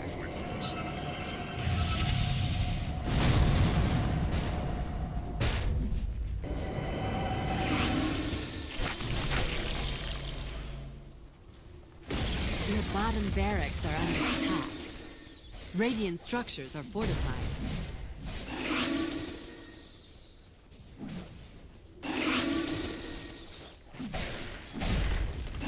Your bottom barracks have fallen. Put to the torch.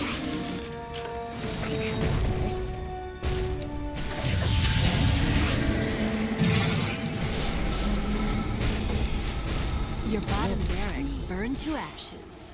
just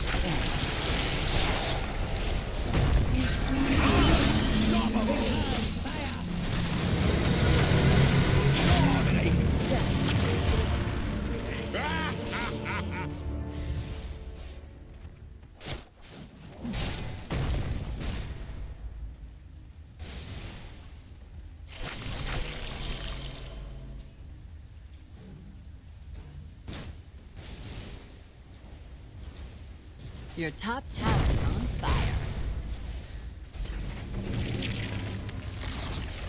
Your top tower has fallen. That one singed Your my top ends a barracks little. are under attack. Your top barracks went up in smoke. Your top barracks have fallen. The enemy now has mega creeps.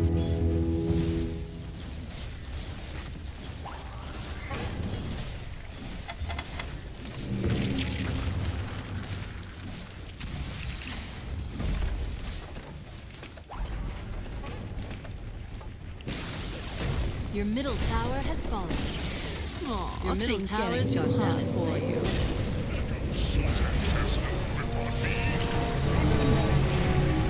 Your agent is being incinerated.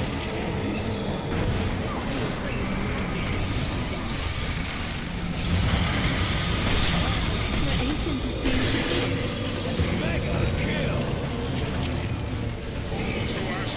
Dire victory.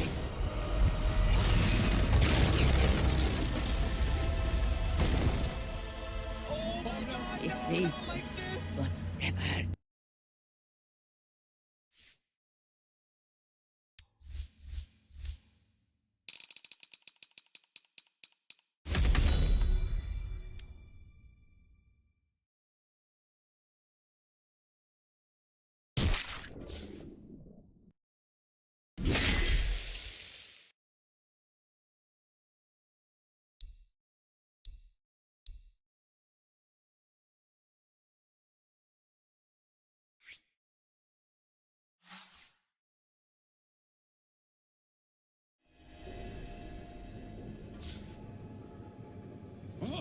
Are you a prisoner? The bones.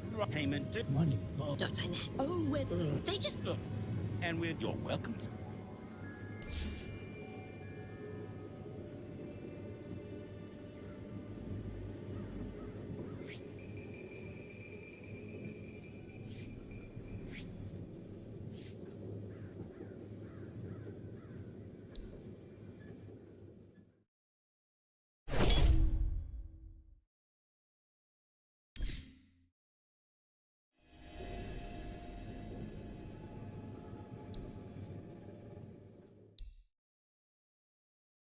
The Axeman comes.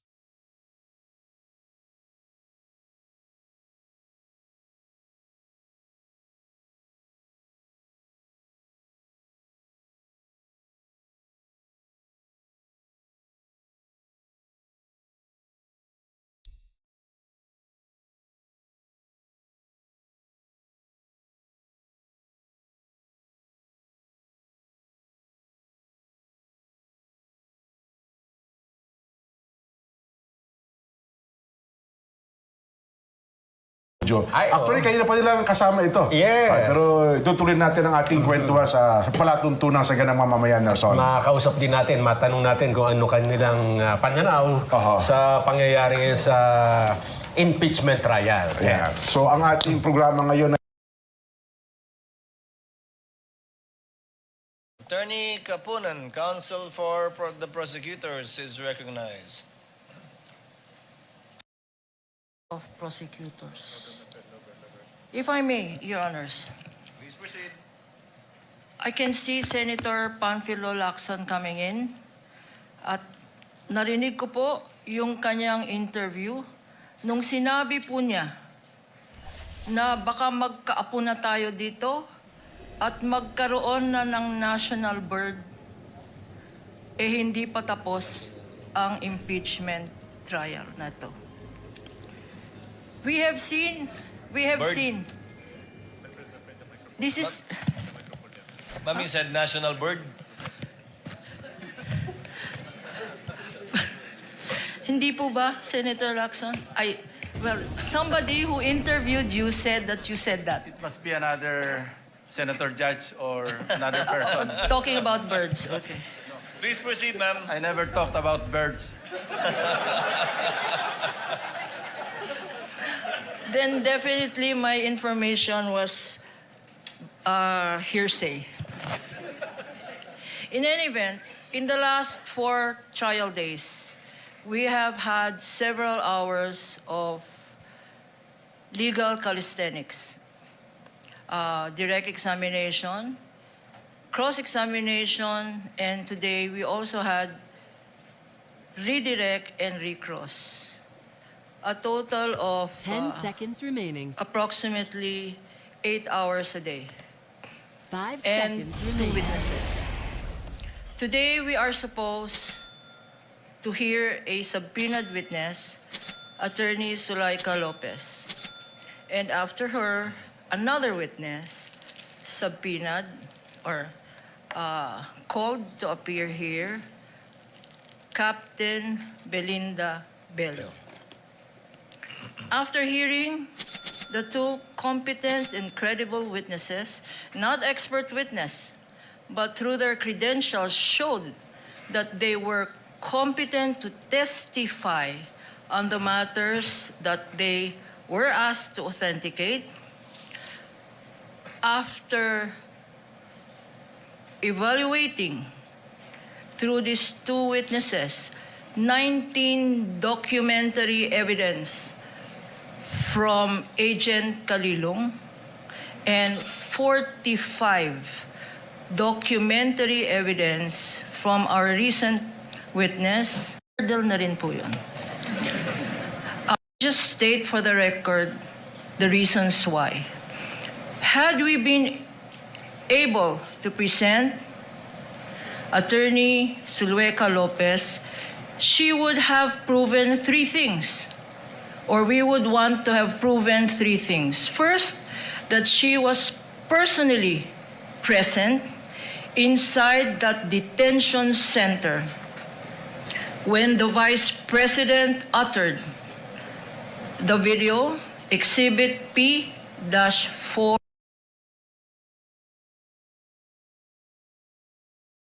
Officer, balik muna tayo dito sa ating bayan. Masyado nang malayo, inaabot natin. To our Mr. So, kailan ho kayo nag-head ng cybercrime? February 2023, Your Honor. February of 2023. Maupay na adlaw pala. Maupay po nga adlaw gyapon, sir. And to our prosecutor. Maayong hapon, sir. Maayong hapon. Maupay na kulop. Maupay man. Kailan ho kayo naging RD? July 2025, sir. July 2025. So, naging cybercrime head kayo February of 2023, sir. Before that, saan ho kayo na-assign? Chief ng Digital Forensics, sir, 2022. 2020. Anyway. So, meron ho bang nag-recommend sa inyo or wala na, nag-apply lang kayo o sino Ng ano po, sir? Naging head kayo ng cybercrime? As Chief of the Digital Forensics, I was designated by the then Director Medardo J. De Lemos. Then as Chief of the Cybercrime Division, I was also designated by the then Director Medardo J. De Lemos, sir. 2016 to 2022, saan ho kayo na-assign? 2016, I think anti-organized crime and transnational crime. To 2020. AOTCD, Your Honor. Then 2018, nasa cybercrime division na po ako. So hindi po kayo head doon? Hindi pa. As an investigation agent po noong 2018, sir. Anyway, nabanggit niyo po kanina about sworn affidavit. And then nabanggit niyo about journalists, no? Na part nung press conference. Tama ho ba? Yes, sir. Marami sila, di ba? Maraming nabanggit sa Yes, Your mga Honor. nakarang araw, including last week, di ba? Bakit ho ba, ba't hindi nyo kinuha yung, bakit po hindi kinuha ang sariling sworn affidavit ng mga journalists na personal na naroon po sa press conference? Sa halip ay affidavits po ng agents na naglalaman po ng inyong summary ng mga sinabi po ninyo. Bakit hindi nyo pinursige yung mga affidavits ng mga nandoon sa... Yes, Your Honor. Nung nag-appear po yung mga media personalities na nag-participate ng online press conference at the November 23, 2024, may kasama ho silang lawyer, and then we want to them to execute an affidavit. Ang advice sa kanila ng lawyer, hindi na raw. Pwede lang sila mag-participate ng interview. Pwede sila mag-sign sa minutes at meeting. So hindi na po namin pinilit. So wala hong journalists or mga vloggers na kasama po doon sa sworn affidavit? Wala ho. Sa inyo lang, purely puro po ito sa NBI. Galing sa NBI lang po. Yes, sir. Kasi ayaw po ng lawyer nila na mag-execute sila ng affidavit. Okay. Pero may kasama po silang lawyer doon, sir. Yung mga detalye pong nakasaad sa inyong affidavit tungkol sa naganap na press conference, galing ho ba ito sa personal knowledge ng mga agents o batay po sa sinabi ng mga journalists na nakausap po ng agents pagkatapos? Yes, Your Honor. Q&A yung mode nung interview at nag-reflect ho yan doon sa minutes of meeting, and then nag-execute ng affidavit yung nag-interview na agent. So magkasama ho yung mga dokumento na yun, sir. Mako-consider mo ba ito na second-hand account? Paano nyo masigurong naging actual ho yung pag-interpret ninyo sa mga sinabi? Ano pong interpret, sir? I mean, kung batay po ito sa second-hand account, paano nyo masisiguro na sakto, walang naidagdag, o hindi na misinterpret sa pagitan ng aktual na sinabi ng mga journalists at mga nakasulat sa inyong affidavit? Yes, Your Honor. That's the reason why inauthenticate namin yung video mula simula hanggang sa matapos para hindi kami mawala sa tunay na nangyari. That's the reason why transcribe din ng ating agent on case kung ano laman ng video, kung ano yung naging tanungan doon, para hindi ko kami mawala sa investigasyon namin. And in fact, Your Honor, when we try to establish whether or not nag-utter ba talaga ang Vice Presidente na may kinausap na siyang tao para pumatay sa tatlo, na confirm namin ito nung November 26 video, kasi ni-reiterate ng Vice Presidente, in-admit niya, instead na sinabi niyang hindi ko sinabi yon, sinabi niya nung November 26 na video na indeed may kinausap na siyang tao para pumatay doon sa tatlo. So, nabuo yung aming investigation na ang tawag po namin doon is admission against interest doon po sa ginawa ni Vice President during the November 26, 2024, sir.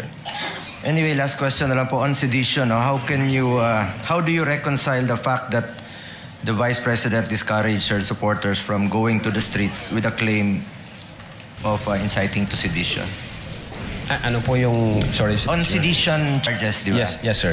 How do you reconcile the fact that the Vice President discouraged her supporters from going to the streets with a claim of inciting to sedition?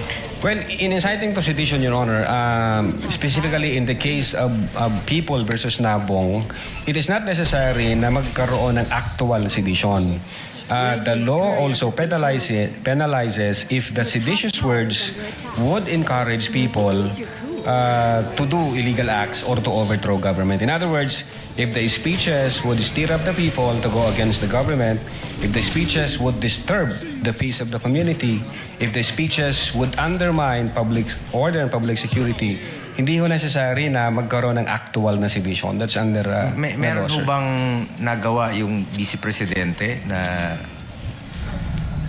yung gaya ng sinasabi niyo ngayon? Nagawa pong inciting to sedition, sir? Based sa findings namin, sir, yes. Based po sa findings namin. Ganito po ang nangyari.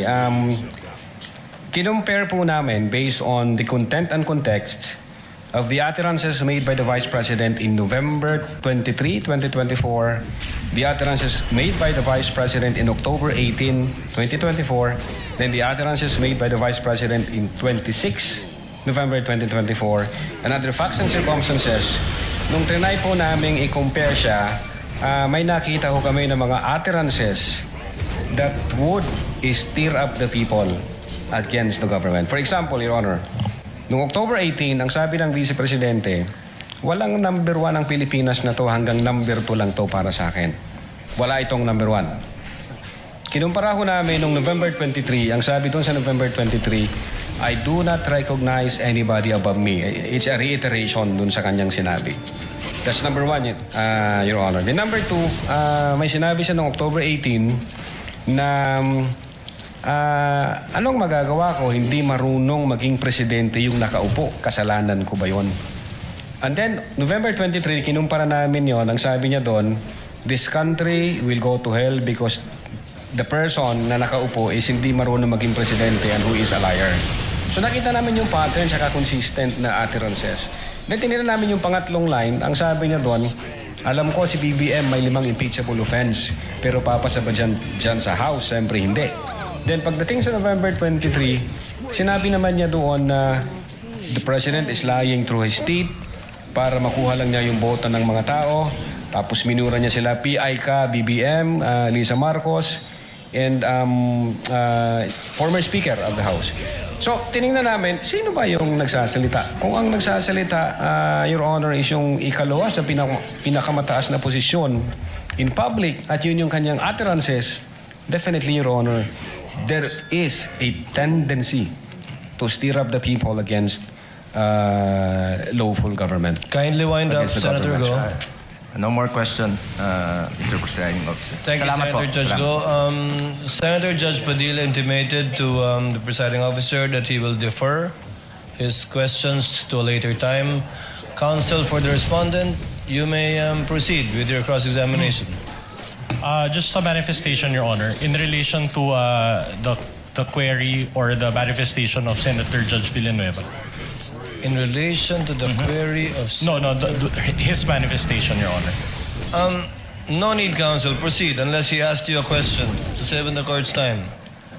Please proceed with your cross-examination. All right, I'll just transform it into a question. You were asked about that December 2, 2024 letter, correct?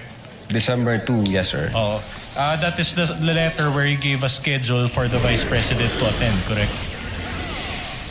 Yeah, signed by our Assistant Director. Right. The schedule that you gave was November 11, 2024 at 10 a.m. and then you gave the address. So in other words... Sinabi ko na ho yan kahapon, typographical error yun, sir. My question naman is this if tama yung schedule sana at nakapunta si VP Sara, would it have affected your investigation? Your Honor, even up till now, ready ho kaming tanggapin kung anumang information na threat against the life ng Presidente. Continuous ng Vice Presidente, continuous po yun. In fact, sabi ko nga kanina, yung intelligence service namin is may ginagawang monitoring from time to time dun sa threat to life against the Vice President, President, etc. Okay, I'll move on to a new point. Now, let me show you a portion of the interview of Dempsey Reyes of the Philippine Daily Inquirer. Please direct your attention to paragraph 13 of the minutes of the meeting. This is also the transcription made by Agent Kalilong. Page 173 of Annex G9 as well. So, here, it says, may press con kasi earlier than that, sabi niya na parang sabi niya lang, gusto daw siyang patayin daw according to her ni Speaker. That was during a press conference the day before, November 2022. So, considering that this is part of the minutes of the meetings, this is also part of the NBI's own records, correct? Yes, sir. All right. Now, my question is this. Did you issue a subpoena against Speaker Martin Romualdez, former Speaker Martin Romualdez? Did you issue a subpoena? Kay Speaker Romualdez, sir? Yes. Kasi, ba't ako mag-issue ng subpoena? Wala pa kaming sufficient na... So you did not issue? Hindi kami nag-issue, all right. sir. So, in other words, for VP Sara, you issued not just one, but 2 subpoenas. But for the former speaker, you did not issue a subpoena. That's just a question. There is an apparent commission of the crime for grave threats and inciting to sedition, sir. I see. So, for this particular portion, you just turned a blind eye and did not issue. Well, anyway, there is no validated information of that. Let the witness answer. There was a question. Yeah, but based on your... Kindly don't argue with the witness. But based on your testimony yesterday, you said that you have a system of evaluating factors, correct? My question to you is, based on that system, does Martin Romualdez have the capacity to execute a death threat, for example? We haven't established any apparent crime committed by the former speaker, Your Honor. So hindi kami nag-delve dyan sa issue na yan. Yeah, at any rate, this minutes of the meeting, which you all confirmed that is part of the NBI's own record, isn't this information regarding the death threat against VP Sara? Well, ang sabi po dyan, if I may read my press con, kasi earlier than that, sabi niya, sabi lang niya, gusto daw siyang patayin daw, according to her, ni Speaker, that was during a press conference the day before. Precisely, Your Honor, the reason why we issued a letter noong November 22 is to ask the Vice President kung ano ho yung facts and circumstances dyan sa issue na yan. But since hindi ho nag-appear ang Vice Presidente, wala ho talaga kaming mapagsimulan, wala kaming validated information. But you issued the subpoena against Dempsey Reyes, correct? Yes, sir. Pero ang tinanong nyo kay Dempsey Reyes, yung case lang against VP Sara. Hindi niya siya tinanong ng threats to her, correct? Well, unang-una, ang ini-establish namin, ang focus on ang investigation namin, the reason why we subpoena the late Dempsey Reyes is whether or not nag-utter ba yung Vice President doon sa statement niya na nag-contract na siya ng tao para patayin si BBM, si Lisa Marcos, at si former Speaker. Okay. Sir, yun po yung focus ng investigation namin. So despite that track, you still maintain that this part of the investigation, you did not have bias? We don't have bias. Argumentative, All right, Your Honor. I'll move on. Let's go back to the investigation that you did against VP Sara. So you mentioned yesterday that the offended parties in this case, if at all, are BBM, FL, and the former speaker, correct? Yes, sir. Did you subpoena any of them? No, sir. Did they appear before the NBI? No, sir. Nakausap nyo ba sila ng personal? No, sir. And yet, you concluded that they were victims of grave threats, correct? Based on the evidence we've gathered, yes, sir. So without any personal correspondences with them, you came to that conclusion? The evidence is clear, sir. According to you. Oh, objection, Your Honor. I move that... Oh, wait. We cannot let this pass. That's part I move, Your Honor, that the defense counsel, with all due respect, be admonished from stating those unprofessional remarks. We are in front of national TV. No, that is his answer. If you are not satisfied with his answer, please don't lay any value to what the witness answered. Your Honor, may I move that the This is a counsel... reminder for counsel for both parties. Kindly avoid side remarks. Henceforth, the presiding officer will have it stricken off the record. And whatever question you pose and afterwards withdraw will likewise be stricken off from the record, so as to avoid any attempts at showmanship usually seen on TV, yes, but will not be tolerated by this impeachment court. Counsels are so reminded. We will comply, Your Honor. Please proceed. To clarify, Mr. Witness, yung NBI subpoena against VP Sara that you issued was her being a respondent, correct? Yes, sir. Pero as a complainant, you did not issue. We issued a letter, sir, December. No. As the complainant na siya yung subject naman ng threats, walang subpoena as to that effect. Walang subpoena, sir. So in other words, hindi talaga siya naka-explain kasi what you sent out was a letter and not a subpoena. Yung letter is to inform the Vice President na iniimbestigahan din namin yung threat against sa life niya. So therefore, kailangan namin yung presence niya or any information na pwedeng makatulong sa investigation. Yun na nga, pero hindi niya siya sinenda ng subpoena. Isn't it that in a regular case, the prosecutor sends out a subpoena both to the complainant and to the respondent? With the prosecutor, sir? Yes. You're a lawyer, you know this. When you file a case before the prosecutor's office, the handling prosecutor issues out a subpoena sa parehong parties. Ang alam ko, during the case concern, I think nag-appear yata ang Vice Presidente sa DOJ. Alright. Doon ako na-inform. Okay, I'll move on to a new point. Let's talk about the reversal by the DOJ. Diba? There was a initial finding on February 5 and then it was eventually reversed. Now, would you agree with me that the rectifications that you made for the first affidavit of investigation were procedural deficiencies? Procedural deficiencies? Like the no, TSN? it's part of the case build-up, Your Honor. But what you added were TSNs, affidavits of your own agents, correct? Don't you consider that those were affidavits? Yes, but don't you consider that those as procedural and not substantive? Part of the evaluation and case build-up, yes, sir. All right. But in effect, the substance of the case remained the same. Walang nabago ho sa affidavit, sa una at sa pangalawa, parehas po yun. Very good. Sir. So, in other words, no additional discussion on the merits of the case. On the merits of the case, yung findings namin, hindi ho nabago yun. All right. Very good. So, no additional witnesses were interviewed. What do you mean, interviews? Wala nang additional interviews. Kung ano yun sa first affidavit nyo, yun na rin yun sa second affidavit. Wala nang additional interviewees. Kung I think ang naalala ko 6 ho na media personalities ang na-interview namin at yun ho yung nag-reflect sa affidavit. At the same time, we tried to issue subpoena sa I think head ng ABS-CBN. I understand that, but be more responsive. Your Honor, if I may, the witness is still in the process of answering his... Your Honor, but the answer is not responsive. My question is very simple. Finish first, with all due respect, Your Honor.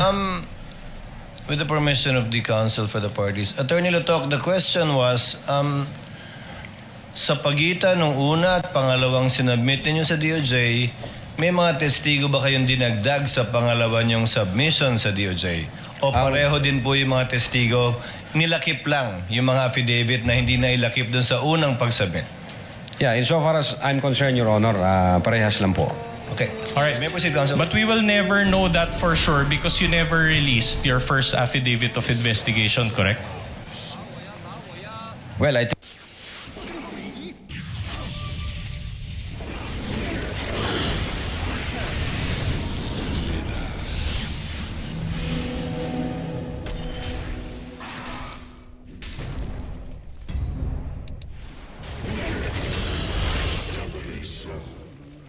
It was not luck, but skill. We fly. Shadows take us.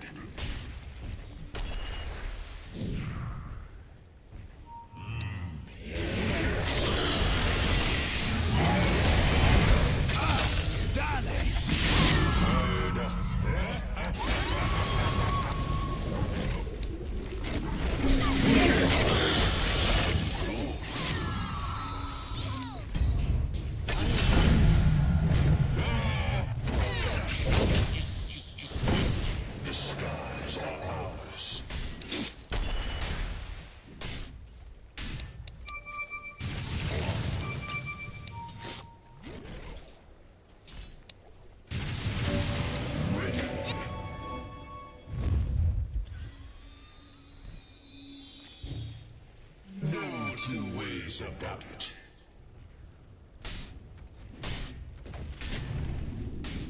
Yes. Dire structures are fortified. Ice and fire.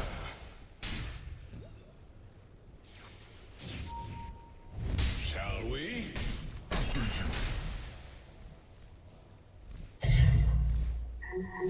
Ice advances.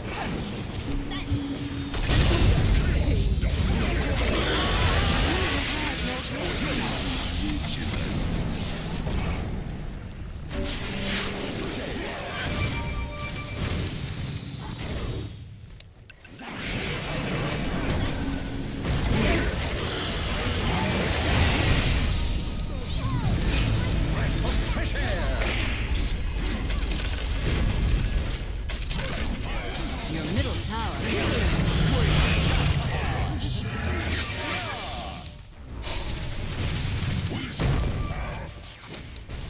Your middle tower is under attack.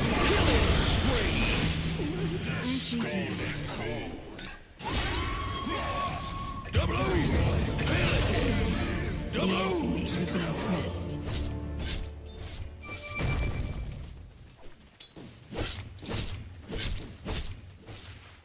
Your middle tower is on fire.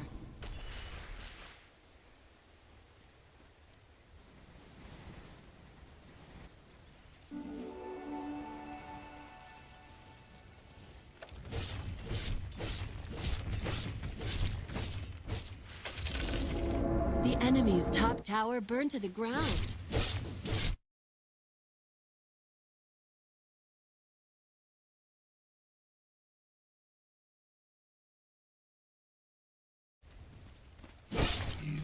The records, we thank the distinguished Senate President. What is the pleasure of Senator Judge Ligarda?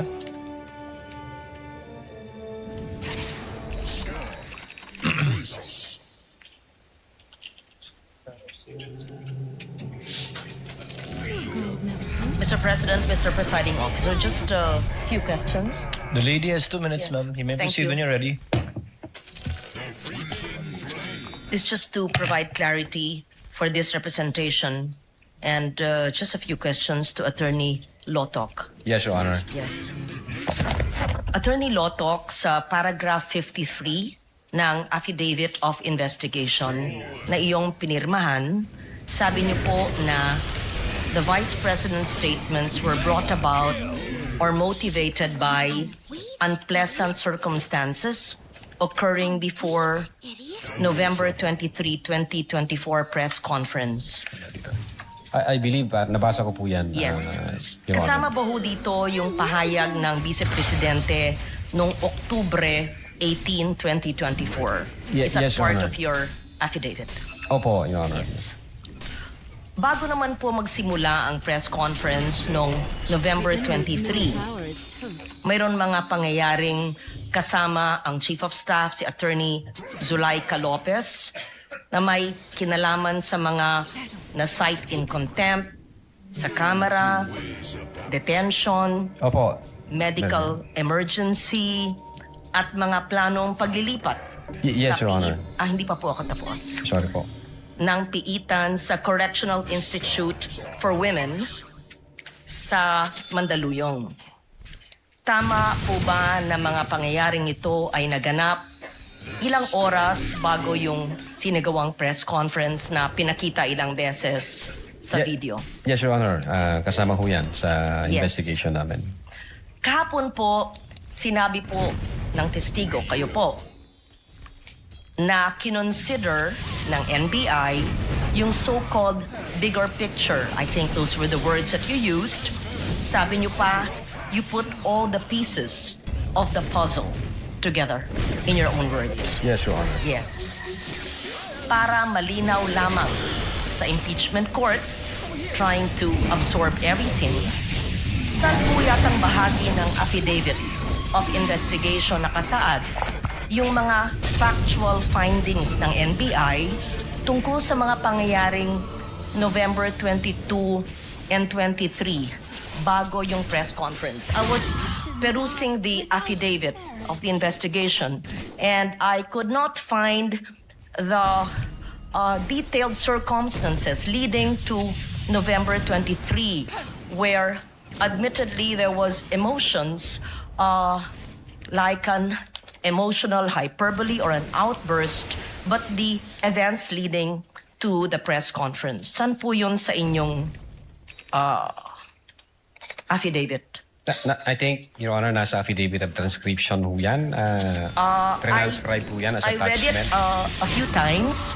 I could not see the detailed events leading to that.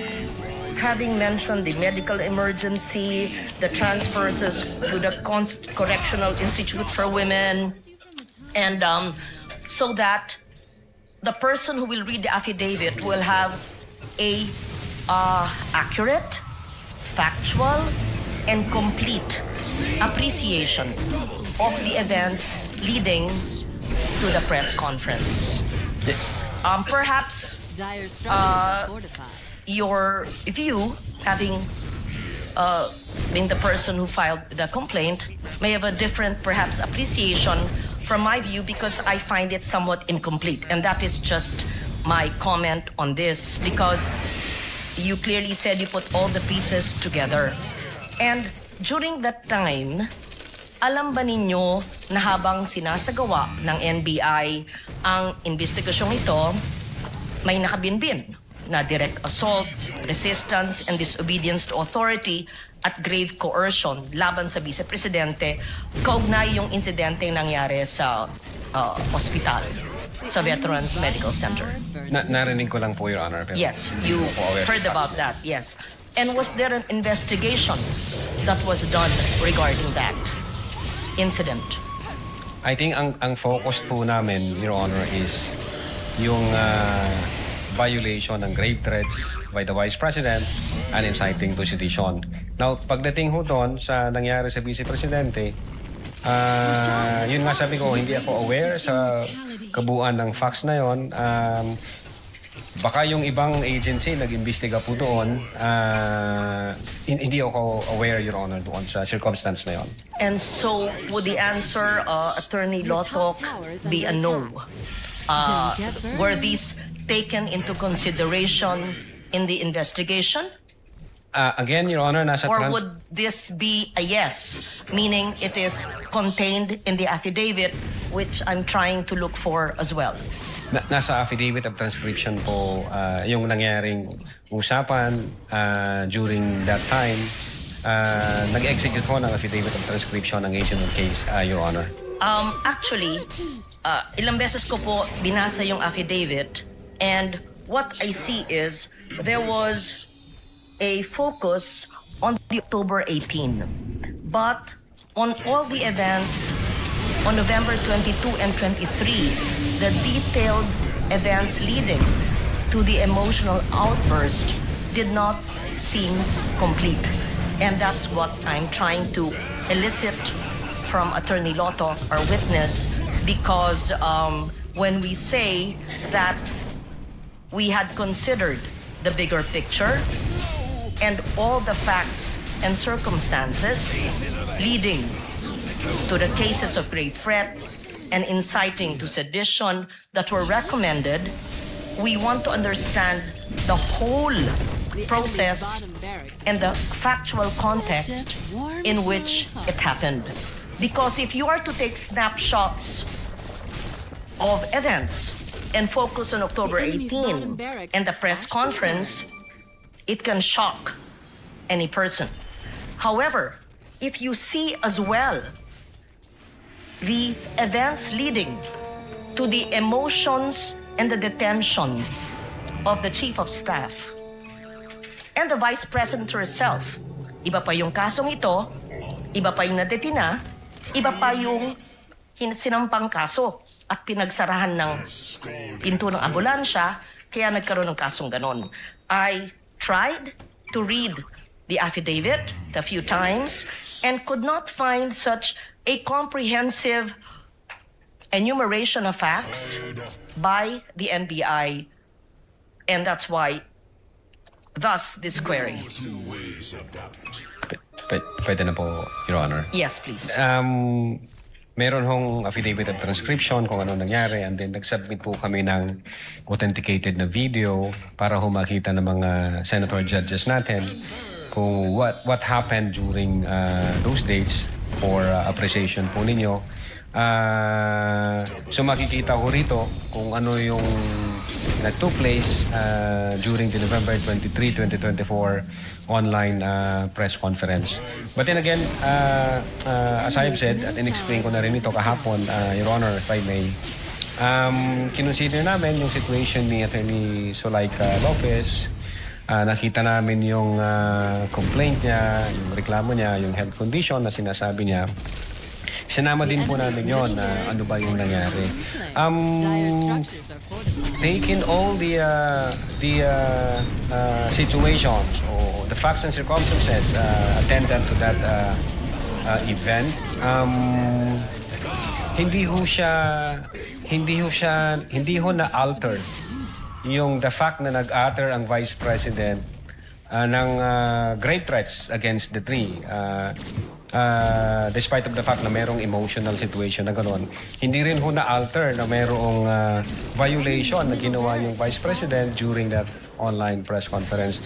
And as a matter of fact, even before that emotional situation, maliwanag ko doon sa utterances, even before that emotional situation, sinasabi ko doon sa utterances, meron na akong kinausap.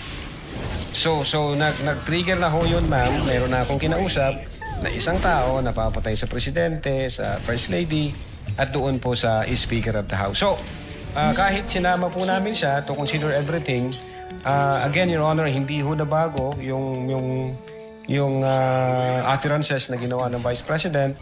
Hindi rin ho na bago na yung instruction niya is relentless in killing the three. Yes. Attorney Lotok, what I've been trying to ask is not just the utterances which we've watched several times, but all the events leading to the utterances, and that is what I want. I understand what you're saying, that there were attachments or transcription, but the transcription would not be considered an assessment or an investigation. These were perhaps attached as transcription. And you earlier said that the threats are circumstantial. So the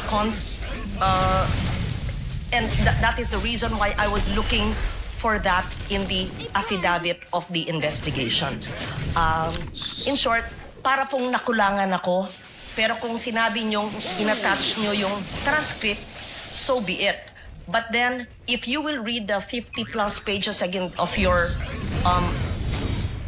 investigation, it seemed to me, at least at this point, that snapshots were taken focusing on the October 18 and the utterances, but there seemed to be events leading to it that may have not been included. With But indulgence of Senator leave it at that. Legarda, Yes. kindly wind up, ma'am. Yes. So the last question, thank you, Mr. Presiding Officer. Na-interview rin niyo po ang mga miyembro ng media and you asked them factual information. Did you also ask them about the emotional state ng mga kalahok sa media, yung mga pangyayaring naganap bago ginawa yung mga naturang pahayag? In short, not just the factual statement, but the atmosphere, the events leading to that Zoom press conference that led to the perceived or alleged utterances. Wala po yan sa minutes of meeting, sa Q&A. Wala po yan, Your Honor. Should you not have asked the members of media and the others who were part of that so that you would have, in your own words, sir, the complete picture so that everything is taken into consideration on why such a highly placed person would give such utterances, because such conditions existed that just might have elicited it. But you did not do that investigation or at least conversations with the members of media. I leave it at that. Thank you for answering my questions. Thank you, Senator Judge Legarda. Radiant victory.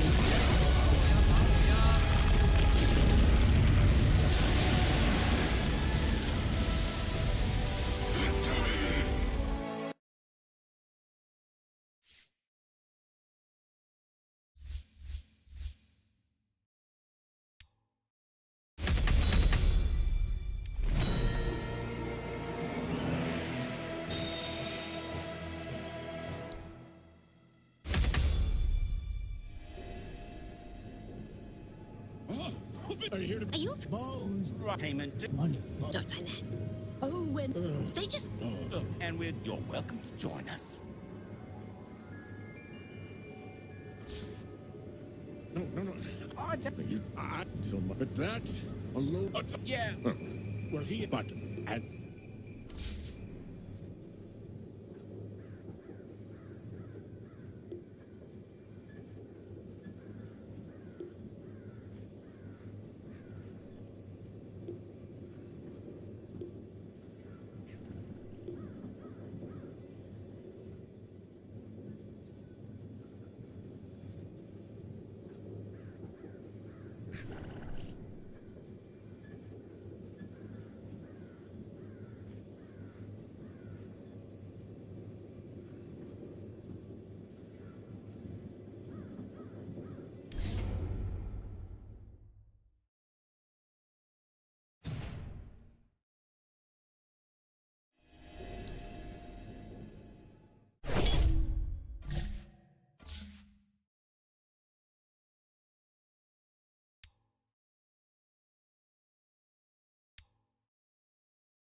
Nagbabala ang Iran na isasara ang Red Sea kasama ang Persian Gulf at Sea of Oman kung muling igigiit ng Amerika ang pagpapatupad sa US blockade sa Strait of Hormuz at sa pagpasok ng kanilang mga barko. Ito ang pahayag ni Rear Admiral Ali Azmaei, ang Naval Commander ng Islamic Revolutionary Guard Corps o IRGC. Aniya, haharangan ng IRGC ang lahat ng exporting at importing vessel na dadaan sa nasabing mga lagusan kung ipagpapatuloy ng Amerika ang anilay illegal na maritime blockade nito. Nauna nang sinabi ni United States President Donald Trump na ang Amerika ang magsisilbi ng bantay o guardian ng Strait of Hormuz at nagpahiwatig na maniningil para sa kanilang serbisyo. Kinutya naman ito ni Iran Foreign Minister Syed Abbas Araghchi na nagsabing ang Iran ang nag-iisang guardian ng Strait of Hormuz at mananatili ito sa Iran habang buhay. Kung maniningil man sila, titiyakin nilang patas ang halaga. Ayon naman kay Iranian professor at political analyst Mohammad Marandi, alam na ng Iran noong una pa na hindi tutupad si Trump sa Memorandum of Understanding o MOU, kaya ginamit lang din ito ng Iran upang magpalakas, makapagdagdag ng supply upang muling humarap sa laban ng may mas malaking puwersa. Sa kabila ng palitan ng matitinding retorika, naninindigan si Trump na wala ng urungan ang pag-atake ng Amerika sa Iran. Sa ngayon, tuloy ang pag-takeover ng US sa Strait of Hormuz. We're taking out all of their capability for anything having to do with the Strait, with the Hormuz Strait. And I think in the end, we will end up just controlling the whole thing. We'll have it under control very quickly. Yeah. Ayon sa ulat, July 10 pa nang sumulat si Trump sa US Congress upang ipaalam ang plano nitong muling pag-atake sa Iran at pagpapatupad na muli ng blockade bilang parusa sa Iran sa ginawa nitong pag-atake sa ilang commercial vessels sa Hormuz Strait noong July 6 at July 7. Ngunit sa pinakahuling panayam sa US leader, sinabi nito na hindi niya isinasara ang pinto para sa isang kasunduang pangkapayapaan sa Iran. Pero sa ngayon, tuloy sila sa bakbakan at tuloy ang pagharang sa mga barko ng Iran. Oh, I never reached that conclusion, but we're hitting them very heavy tonight. We're putting the blockade back. And it's a blockade not for anybody but Iran. In other words, anybody doing business with Iran can't go through. Everyone else will be able to go through. So it's a blockade. It's a very strong blockade. The blockade was probably more effective even than hitting them, but I think the combination is the thing that really does it. But you think a deal is still possible? Yeah, I think a deal is possible. Sure, I do. Noel Polyarco, UNTV News and Rescue. Diyos ang aming sandigan, serbisyo publiko ang aming pinahahalagahan.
Welcome to Heart Stories.